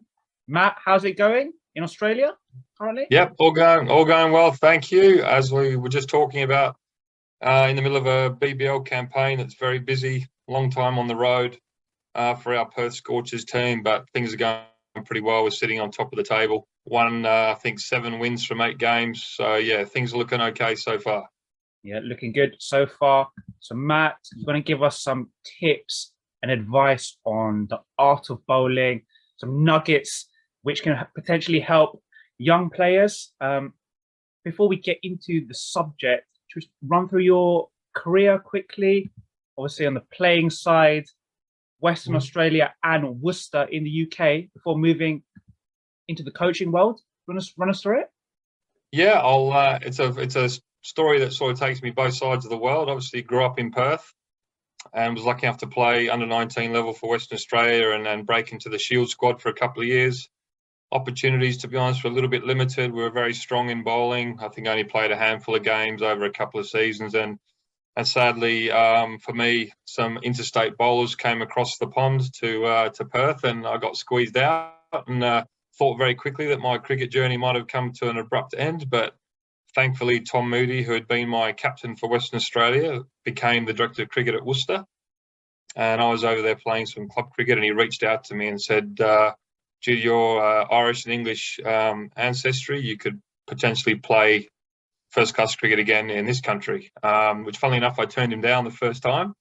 I thought, no, I grew up wanting to play for Australia, of course, and it didn't happen, so I was prepared to walk away. But he convinced me that we're very lucky to do what we do. So second time round, I agreed. And then, as you know, I had 17 fantastic years at Worcestershire County Cricket Club, and then 2 years at Leicestershire in my coaching role before moving back here to Perth a couple of seasons ago. This is my 3rd season coaching the Perth Scorchers in Western Australia. So it's funny to have started here and find myself back here, but obviously I have very, very fond memories of first playing and, of course, coaching in England, which I started back in about 2008. So I've been doing it for a while now. Any youngster potentially watching this, would you say there are key attributes to a bowling action which lead to both pace and accuracy? Yeah, I don't think they're exclusive of each other. I strongly believe that when you're coaching a young fast bowler to to get into a position to bowl quickly, you're often putting them in a better position to stay safe and to also be more accurate. So you tend to find that when you're coaching young cricketers, you don't sort of necessarily coach those things as separate disciplines. You sort of look at the whole picture and you work out pretty quickly that by putting a youngster into a really good position to be safe, number one, you generally get a better outcome in terms of speed and also accuracy. So I think that's an important thing to remember for any young player, but also any young coach, that don't treat them necessarily as separate. They tend to sort of work hand in hand, is my experience. How deep do you look at the biomechanics of a bowling action? So a lot of attention I've seen several coaches also advocate a lot about, that brace front leg, shoulder hip separation. How much does that come into your philosophies when you're coaching a player? Yeah, I think at the level I work at, obviously we have huge amounts of technology there to support us as well. So I'm able to dive a little bit deeper.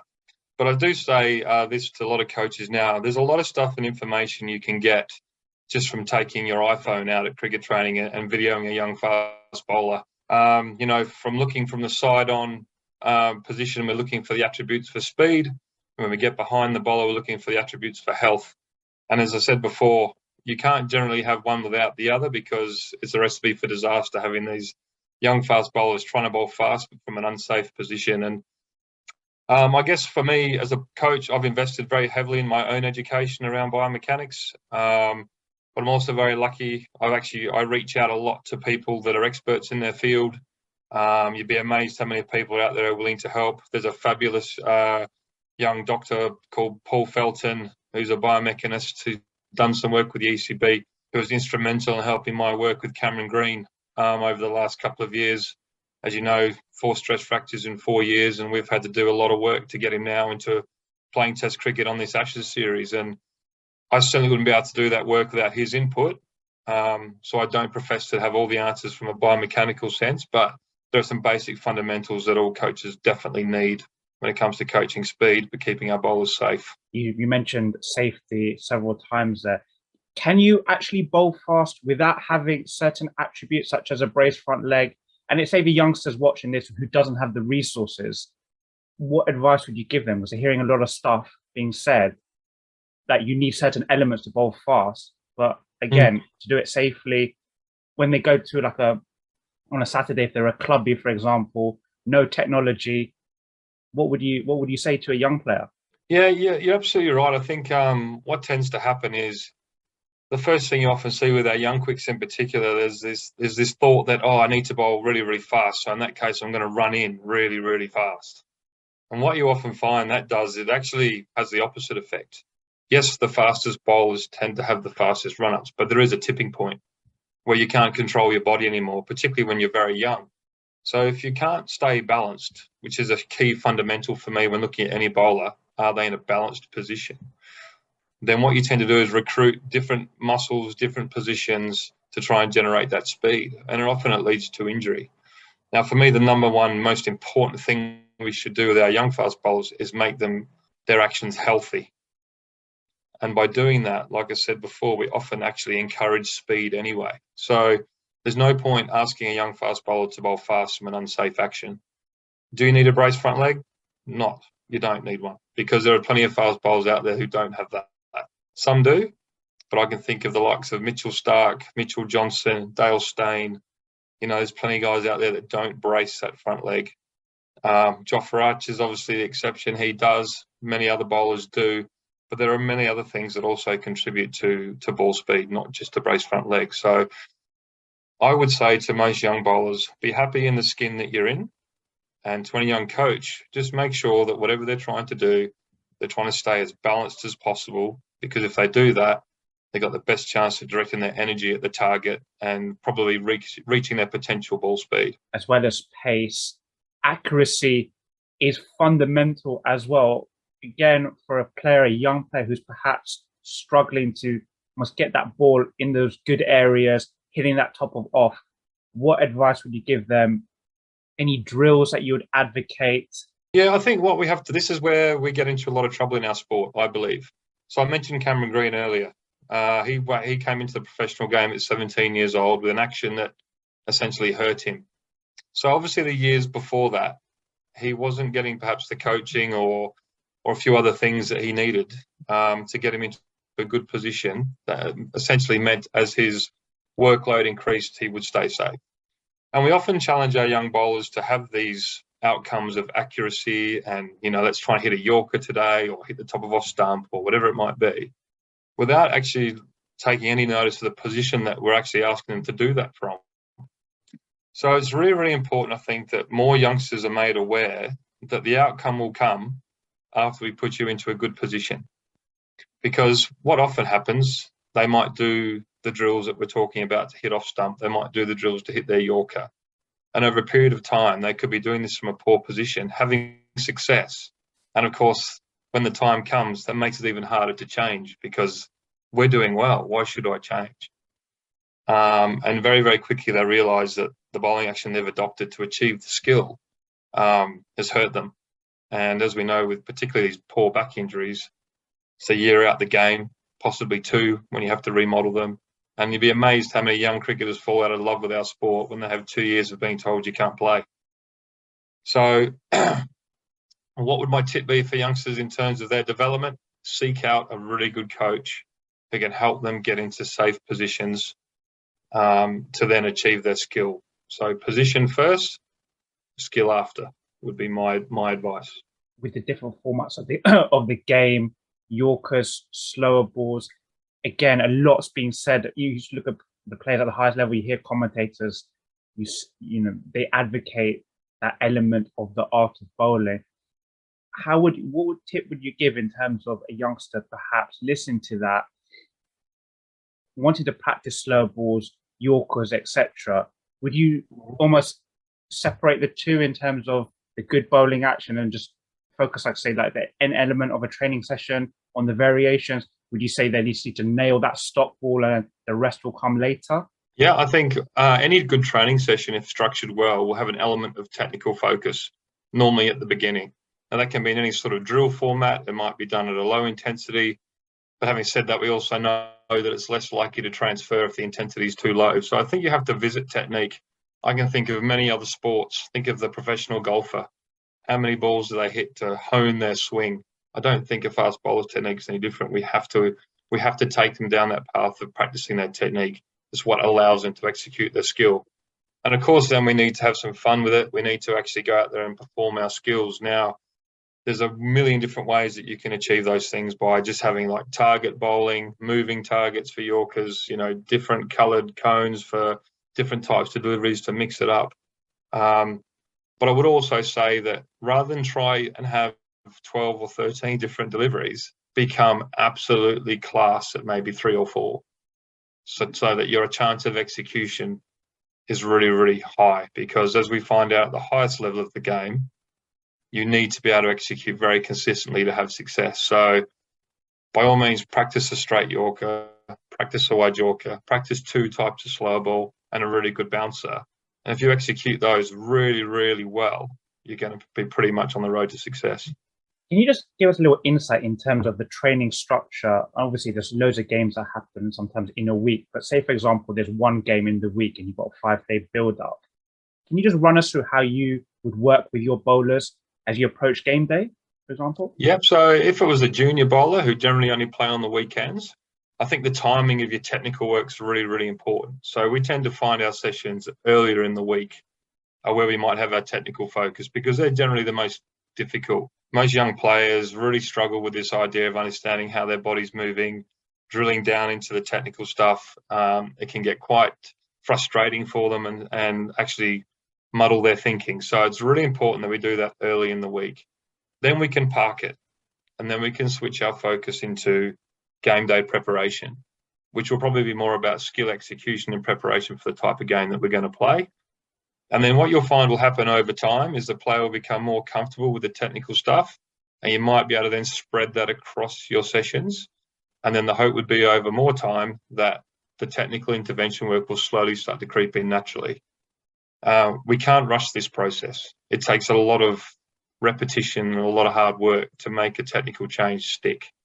Again, I've been working with Cameron Green now for 2 years.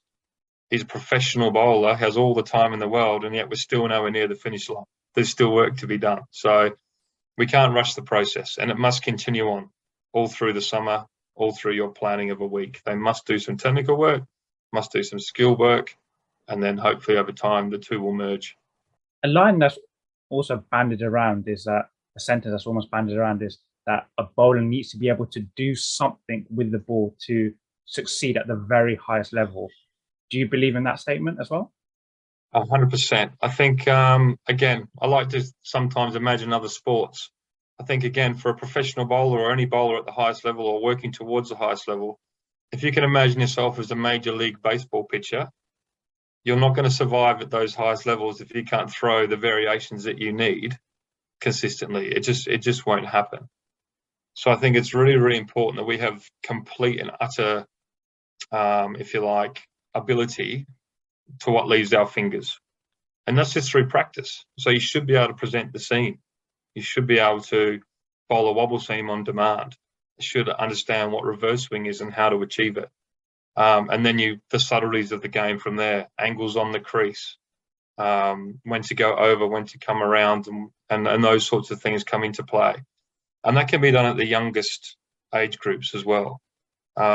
Again, so many drills and things that we can do. You know, imparting spin on the ball is so important for swing. You've seen the best at it, Jimmy Anderson, Trent Bolt, Tim Southey. Huge revolutions on the ball so the seam stays up beautifully and they have total control of what comes out of their hands. We've seen it in the Ashes as well. And that's just through volume and practice. You can't just let the ball go and hope. The game and the batsmen are far too good for that. When it comes to seam and swing, is there any element of the action that's more important than the other? Or is it down to each individual? Is there a lot to do with wrist, a finger, the way they release it, almost the non-bowling arm? Again, what's your insight into that?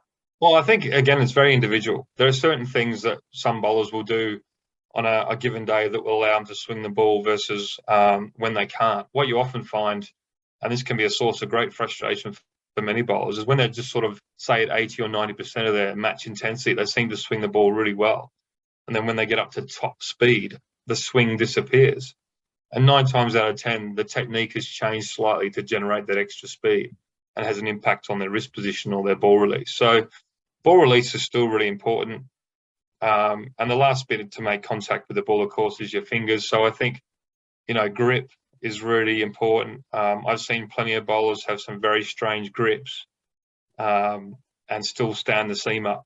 And it just happens that that grip works for that action. So when coaching swing, I always ask the bowlers to start with a very natural, neutral grip. So fingers either side of the seam, thumb underneath. And let's see what your natural action does. And then we can film the ball. Again, you can use your iPhone, get some fluorescent yellow tape on the seam, and you can actually film that seam going down the wicket and begin to understand why the shape is what it is. And then you just work with that. It's very subtle, but very necessary. When it comes to mindset, a lot of attention I see is given on the batting side of cricket. But bowling, what would you say is the greatest challenge from a mental mindset perspective that a bowler generally faces on a day-to-day basis and again at the highest level? And what advice would you give a young player? I think for me, we're in a very privileged position as fast bowlers, is that nothing happens until we release the ball. So I feel like the message I give to young bowlers is we're in control. So that's a great place to be. And we get far more opportunities for success than batters do. You know, we bowl one good ball and nick a batter off, their day is done. But we have a lot of opportunities to actually have success. So I guess patience and frustration, I see, are two things that come into young fast bowlers. They always want wickets. They get frustrated, or they get hit for a few runs and the head goes down. It's understand that, don't think of it as a 6-ball over. Think of it as one ball at a time. Every single ball you bowl is an opportunity for success. And I think if you think of the game that way, whether it's T20, 50 over, or Test match cricket, or whatever it might be, that's a lot of opportunities to be successful. I remember we were very lucky enough at Worcester to have Syed Ajmal play a couple of seasons with us, and we had a bad couple of games. And I remember he said something really important to our group, which stuck with me. He said, "Cricket is 70% cry," and I know what he means by that. We actually fail more times than we succeed, and that's okay. So it's just telling youngsters to be patient, and especially bowlers. You know, what are you worried about? You bowl one bad ball, it doesn't matter. You got plenty more balls to get it right. So just framing things a little bit differently, I think, is my main thing to them. And that control of that nerve element, bowling that last over, having to defend a certain number of runs. Does the nerve control come through confidence from practice? Absolutely. I think if you've got trust in your ability, which is what we were talking about earlier, if you try and practice too many different things, and you're not quite good at any of them, you're just okay, then your chances of being in control in those clutch situations is less. Whereas if you've got total control of your ability to execute a Yorker or whatever it might be that you need, then you can run in with total confidence and understand as well that when you're bowling that final over, again, it's an opportunity to be a hero. Whereas actually the odds are probably in the batter's favour. So if it doesn't come off, well, no one probably expected it anyway, but you could be a hero. So it's just like you said, practice gives you confidence because you know you've done it before. And I'm a massive believer in routines as well, pre-game, pre-delivery routines. They give you some protection. They stop the outside noise coming in, and it's yours. No one can touch it. And if you get into those lovely routines, then generally pressure stays away. So again, another tip for youngsters, start to develop a lovely pre-game, pre-delivery routine. Batters do it, bowlers need to do the same. Matt, it's been a fascinating chat. Just to end on, what is your best piece of tip and advice for a youngster coming through the ranks? I think absolutely bowl with a smile on your face, because it's hard work, it's physically demanding, mentally demanding, as we talked about. But if you smile and enjoy the experience of being that big fast bowler that everybody's sort of intimidated by and scared of, that gives you great confidence to go out there and practice your skills. And and don't worry, you will fail, but failing's good. We learn, and just keep going at it, keep going. And, eventually you'll get yourself in a good position. You'll get the results coming your way, and you'll, hopefully go on and be pretty successful as long as you just keep trying and trying again. Matt, perfect. Thank you very much again for your time today. Really appreciate it, and all the best for the weeks ahead. So thank you. Thank you. Cheers. So Neel Khagram, Cricket Love Stories, Matt Mason, thank you. Cricket Love Stories with me, Neel Khagram. Today we're joined by Liam Plunkett. Liam, how's it all going? I'm good, mate. Nice to be able to have a chat with you, and obviously get into some good cricket skills and some things that I might have done back in the day, and hopefully what helped me can help other people. So yeah, I'm very grateful for your time. This chat's all going to be about fast bowling, some of your tips that you've done in terms of the training side of things, how you've gone about things from a mental perspective. But before we dive into the chat, you're out in America at the moment. Just for those that may not know, let us know what you're doing out there currently. Yeah, very excited to get an opportunity to be involved with Major League Cricket.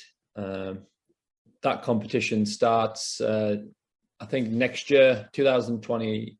We're now 23. I think there's going to be something that's going to kick off this year, like an opening ceremony. That's just being penciled in, so that's exciting. But in the meantime, I'm working with the academy, Philadelphia Major League Academy, and getting my teeth stuck into that, helping restructure that, make it become a more professional outfit. They've got a great structure in place now. They've got a couple of guys who opened up a facility 10 years ago for the love and the passion of cricket. So a lot of people come along there and practice and use that facility. So it's hopefully we build on that. And as I said, linking in with the Major League is very exciting. We've seen what happened with the soccer. So hopefully down the line, we can get that explosion and cricket become a mainline sport in America. No, it's very exciting indeed. But let's just dive into some of the chat. When it comes to, does it all start at preparation for yourself as a fast bowler?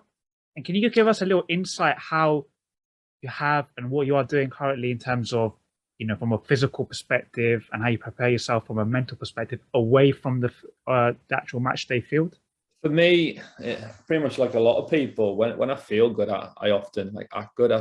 So it's normally if I feel like I'm doing all the right stuff outside, away from the pitch, over that white line, if I'm looking after myself and doing my my training, eating clean, that sort of gives me the clarity to feel like I can do well in a game situation.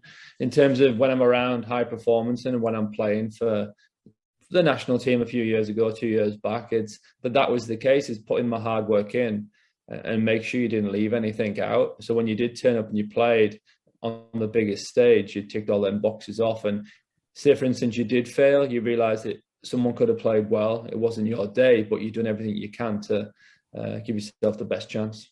When you were coming through the ranks as a youngster, did you have coaches who tried to change your action in any way?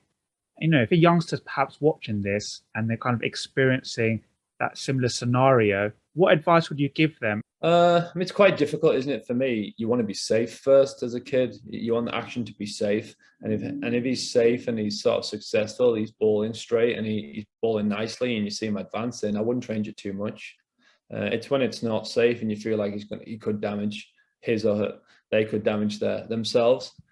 I went through some experiences when I was in my teens. Probably not going to name names. It's probably not the best thing to be doing, but I went through a thing where people were trying to get everyone to ball like a certain person, and it wasn't meant to be. For me, I've got long limbs, and I sort of, in my back of my mind, I didn't look like this. I used to think in my mind about like Curtly Ambrose or Courtney Walsh with the big limbs, but as I said, I probably didn't look like that.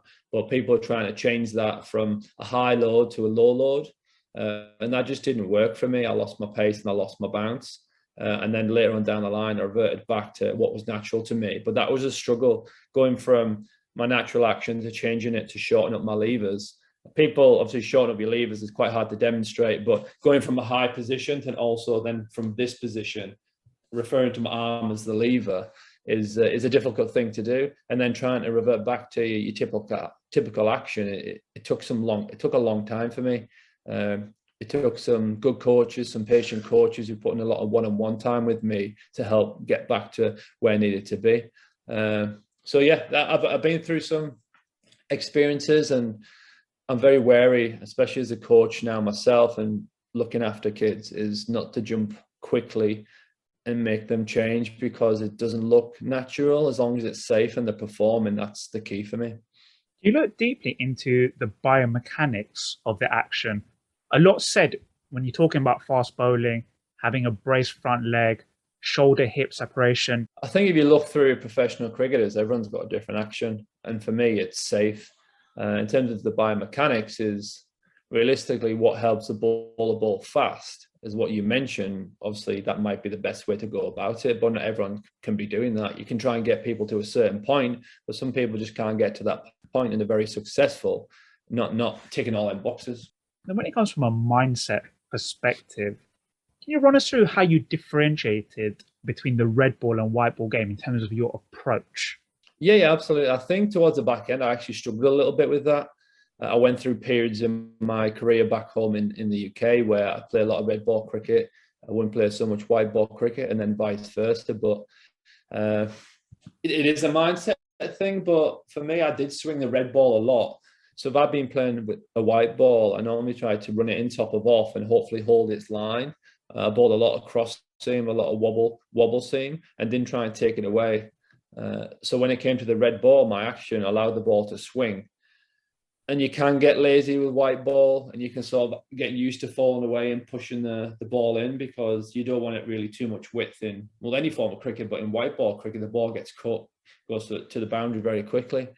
So I found it hard coming back to red ball, and I bowled quite a lot of width, a lot of easy leave balls, not threatening the batters or threatening the stumps. But it is a mind thing. I think with a red ball, you have to be very, so your technique's more specific. You'll get found out if you've been playing white ball cricket and then you're lazy on the basics and you come back and try and play red ball cricket. That's me personally. I did find it hard, and I had to put a lot more hard work in terms of my action, holding my action, making sure my alignment was right. And to be fair, I did struggle with that towards the back end of my career. When it comes to variations in white ball cricket, everyone does talk about having the Yorker, the slower ball, etc. How much practice did you put into it? How much emphasis would you say, is it important to have that, or was the key just to have one or two keys that you can nail every time and then the rest almost follows? What tips would you give a youngster perhaps struggling in terms of the variation aspects of white ball cricket?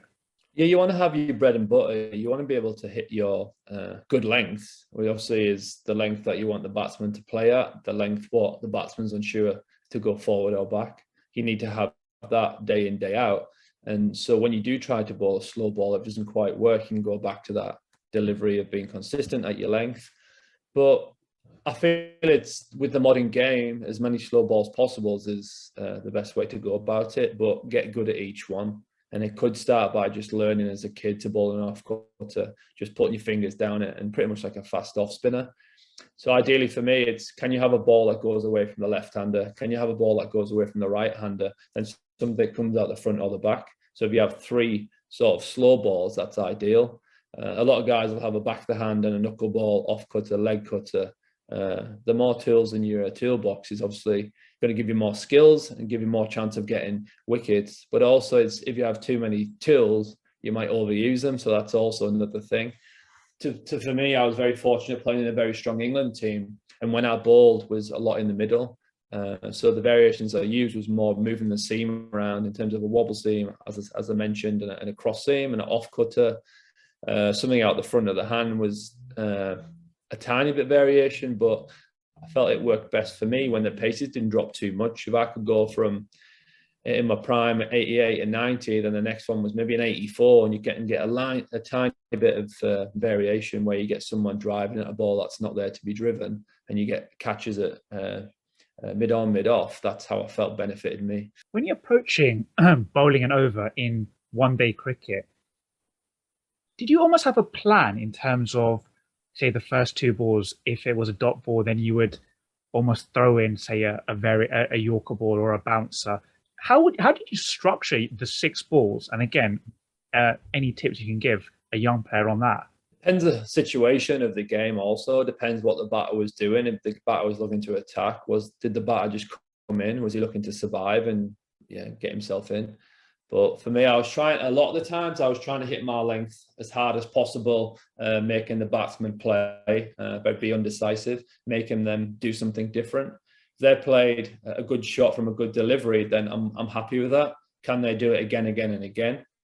I would always look to bowl an aggressive bouncer to make the batsman feel uncomfortable. I'm not saying that he didn't play it and hit me for 4, hit me for 6, but it's in the back of their mind. They know that you've got a good bouncer. So yeah, for me, it was, let me hit my length as hard as I can. Let me see what the batsman's going to do. Sometimes I would throw in a different ball. It just depends how I was feeling. But as long as I practice all these balls previously and I knew I can pull them out when I wanted to bowl them, I was happy with that. It's not like I'm just going to practice a back of the hand ball that I'm not going to come into a game and bowl a back of the hand delivery. I'm not going to pick that out of thin air if I've not practiced it. So everything was sort of in calculation with what's going on in the game. How do I think I can get this guy out? Is it time that we need to attack and get a wicket? Or am I happy sitting in and getting some dot balls and getting some singles and putting the pressure on the batters? Then if a young bowler perhaps does have the tools to bowl a slower ball, but consistency is a problem in terms of they can almost nail it 1 every 10 balls. What drills were you doing so that your skill levels was so high and then you were able to execute it at the crunch moments? I think it's just practice, repetition. It's putting yourself under pressure in practice. Can they do that? Because if they're nailing it once in 10, that's obviously the numbers. You need to get that up to 6, 7 out of 10, especially like an off cut or a leg cut. That becomes the normal delivery for people. As a fast bowler, generally someone can roll the fingers across an off cut and land it where they want to land it. So is be able to repeat and repeat and repeat, as you said. It's just maybe looking at yourself and maybe getting someone to video yourself to see. People are visual learners, and sometimes when people are asking them or saying, I think you need to do this, this, and this, it just doesn't register. So maybe give them different options of learning. for me, I love to watch the video clips of me trying to bowl a certain delivery, because that sat with me and I could sort of link it into myself then going on to bowl. If someone was speaking to me, I'll pick it up a little bit, but it didn't translate as well as watching something. Now, when it comes to red ball cricket, do you believe that as a medium fast bowler, you can succeed if you don't move the ball? And then again, perhaps you can almost like show the screen in terms of what you did in terms of your seam position, release point, etc. I think to be a successful professional bowler, you got to be able to either swing it, seam it, have bounce or accuracy. You need to have one of them things. If you're just a bowler who's running up bowling a little bit of this, a little bit of that, then you're not going to last too long. Just a general for me, if I was playing red ball cricket, it depends when it was in my career in the UK. Early on, I was bowled a lot of just stand-up away swinger, where I would run up and try and swing it away, maybe try and push in an in-swinger. Then later on, even in red ball cricket, when I came back and played for Yorkshire, I went round a wicket and sort of was used as an enforcer. I would bowl a lot of cross seam, and the cross seam worked for me. And that's when it sort of started for me, the whole cross seam revolution, I guess, for me in terms of my career, was I would run round the wicket, ball fast, ball into the wicket, ball bounces, and obviously with the cross seam, sometimes it hits the seam and bounces, and you get that unpredictable bounce. Sometimes it hits the what you call it, the shiny side or the rough side, and it skids on. Well, I was very traditional in terms of away swing, seam position, and also the in swinger, which if the ball was swinging a lot, I could bowl an in swinger, but it wasn't like a go-to ball for me. It wasn't something I could just pluck out the air like Jimmy does. If we just focus now on the topic of coping with pressure, you see it banded around that when someone's talking about that topic, a lot of focus is on the batswoman. But for you as a quick bowler, you played in the biggest game, the World Cup final. How did you cope with the pressure of the occasion and the pressure in terms of executing your skills on the bigger stage? I think what I mentioned a little bit earlier is making sure in practice that I've done everything I can to make myself clear-minded when I step onto the pitch. A lot of it can come with experience. I'm very fortunate to play for England for over a period of time, and I'd experienced some the back of the Ashes 2005 when the cricket was big in the UK, and I went on a few tours then when obviously Fred and KP and these guys were popular. So it was from early in my career, there was quite a lot of pressure, and there was a lot of crowds coming to watch. And then you're playing bigger tournaments, you're playing county cricket with the fans, and you make Lord's finals, and there's more added pressure, so you learn from that. And then we got beat in a World Cup final, so you're used to being in that scenario and that situation with the high stakes. And then I think with the team we played and the captain we had in Morgs, it was just express yourself, enjoy yourself, and everyone was pushing each other at that point, as well as people playing in the IPL. I managed to play in the IPL, and the crowd's there. That's like playing an international tournament. You're playing with the best people in the world against the best people in the world. And you sort of just learn to live in that environment, and you learn to thrive in it. And if you don't, then obviously you get found out and you go back to county cricket, or you don't last in the game too long. You need to learn to sort of love it. When it came to the World Cup final, I felt like I've been through a lot in terms of who I played for and the situations. So I just sort of thought, like, I'm going to go out there and enjoy it, and what's meant to be is meant to be. I'm not a massive believer in certain stuff, but I just thought it was written in the stars that day. So I just thought to myself, I'm going to enjoy it. There was nerves, but it was good nerves. So. Are you big on, say, like visualization? Say the day before a game, would you almost mark out your run, and at the top of your mark, visualize bowling certain deliveries to certain players? Is that something that you implemented as a pro? Sometimes I did. I think as a cricketer, you go through, for me, I can't speak for anyone else, as a bowler, I went through sort of waves in my, so far up to date in my career, where sometimes I did do the visual thing. Sometimes I'd sing a song in my head before I bowl, just to clear it. I knew what ball I was going to bowl, then I'd sing a song, then run up and bowl. Before a game, often I would speak to the guy who does all the video content, and obviously all the stuff on the overseas batters or like an Aussie team, and I would look at it, get it on my phone, and maybe watch what the dot ball deliveries were and where they might get the singles. I didn't really like to watch them hitting fours or sixes, because I didn't want to have that in my head when I was bowling at people. There's so much on TV you can see of players, and you play against all these guys, that the content's there to watch. So in my mind, if I was bowling at a left-hander, I know that he struggles on his pads, or he doesn't like the ball, like an off-cut or going away, then that's what I would watch. Whereas his wicket ball, he might sort of fend at one just outside off stump, a good chance of getting caught. He might clip it to mid-wicket. There's a catching option there. So I'd always have this the day before on my phone, having a coffee, looking through videos of how people dot ball, wicket ball, and maybe a single. And if you reflect back, what would you say has been the most difficult part of fast bowling, and how you generally overcame that problem, that difficulty? I think in terms of changing my action, to be honest with you, going from obviously the long lever to the short lever to the long lever again, and being consistent. I found it hard over my career to be consistent a lot of that stages. It was only probably the last 5-6 years that I was more consistent. But yeah, I mean, in terms of being a fast bowler, it is demanding in terms of you need to be fit and you need to be strong, like you see the guys on TV now. But I love that part of it. That was part of the job I really loved, and I probably overdid it and maybe picked up some injuries from overtraining. Some of the guys who lasted long know when to train, and it is cricket that you get paid for. You don't get paid for being the best triathlon and triathlete in the team, so you need to realise at that point. So maybe something I could have picked up a lot earlier in my career, and who knows, I could have played a bit more for England. And Liam, it's been a fascinating chat. England international, World Cup winner. But just to end on, if a young player is watching this, what would be the best tip and advice you'd give them on fast bowling? First off, enjoy it. Also, it's not always going to go your way, but that's part and parcel of the game. As you mentioned earlier, explore, bowl your slow balls, your off cutters, your back of the hand, your knuckle balls. Don't be afraid to challenge yourself, and yeah, keep as fit as you can, because that's going to pay off in the long run. Generally, the fitter you are, the longer you last in the game. Your engine lasts longer. You can bowl faster and longer for periods in the game. And if you hopefully eventually go and play Test cricket, you can be as good as ball one as you are on the last day and on day 5. Liam, perfect. Thank you again for your time today. Really appreciate it, and all the best in the American adventure. Thanks, mate. Great to chat. So Neel Khagram, Cricket Life Stories, Liam Plunkett. Thank you.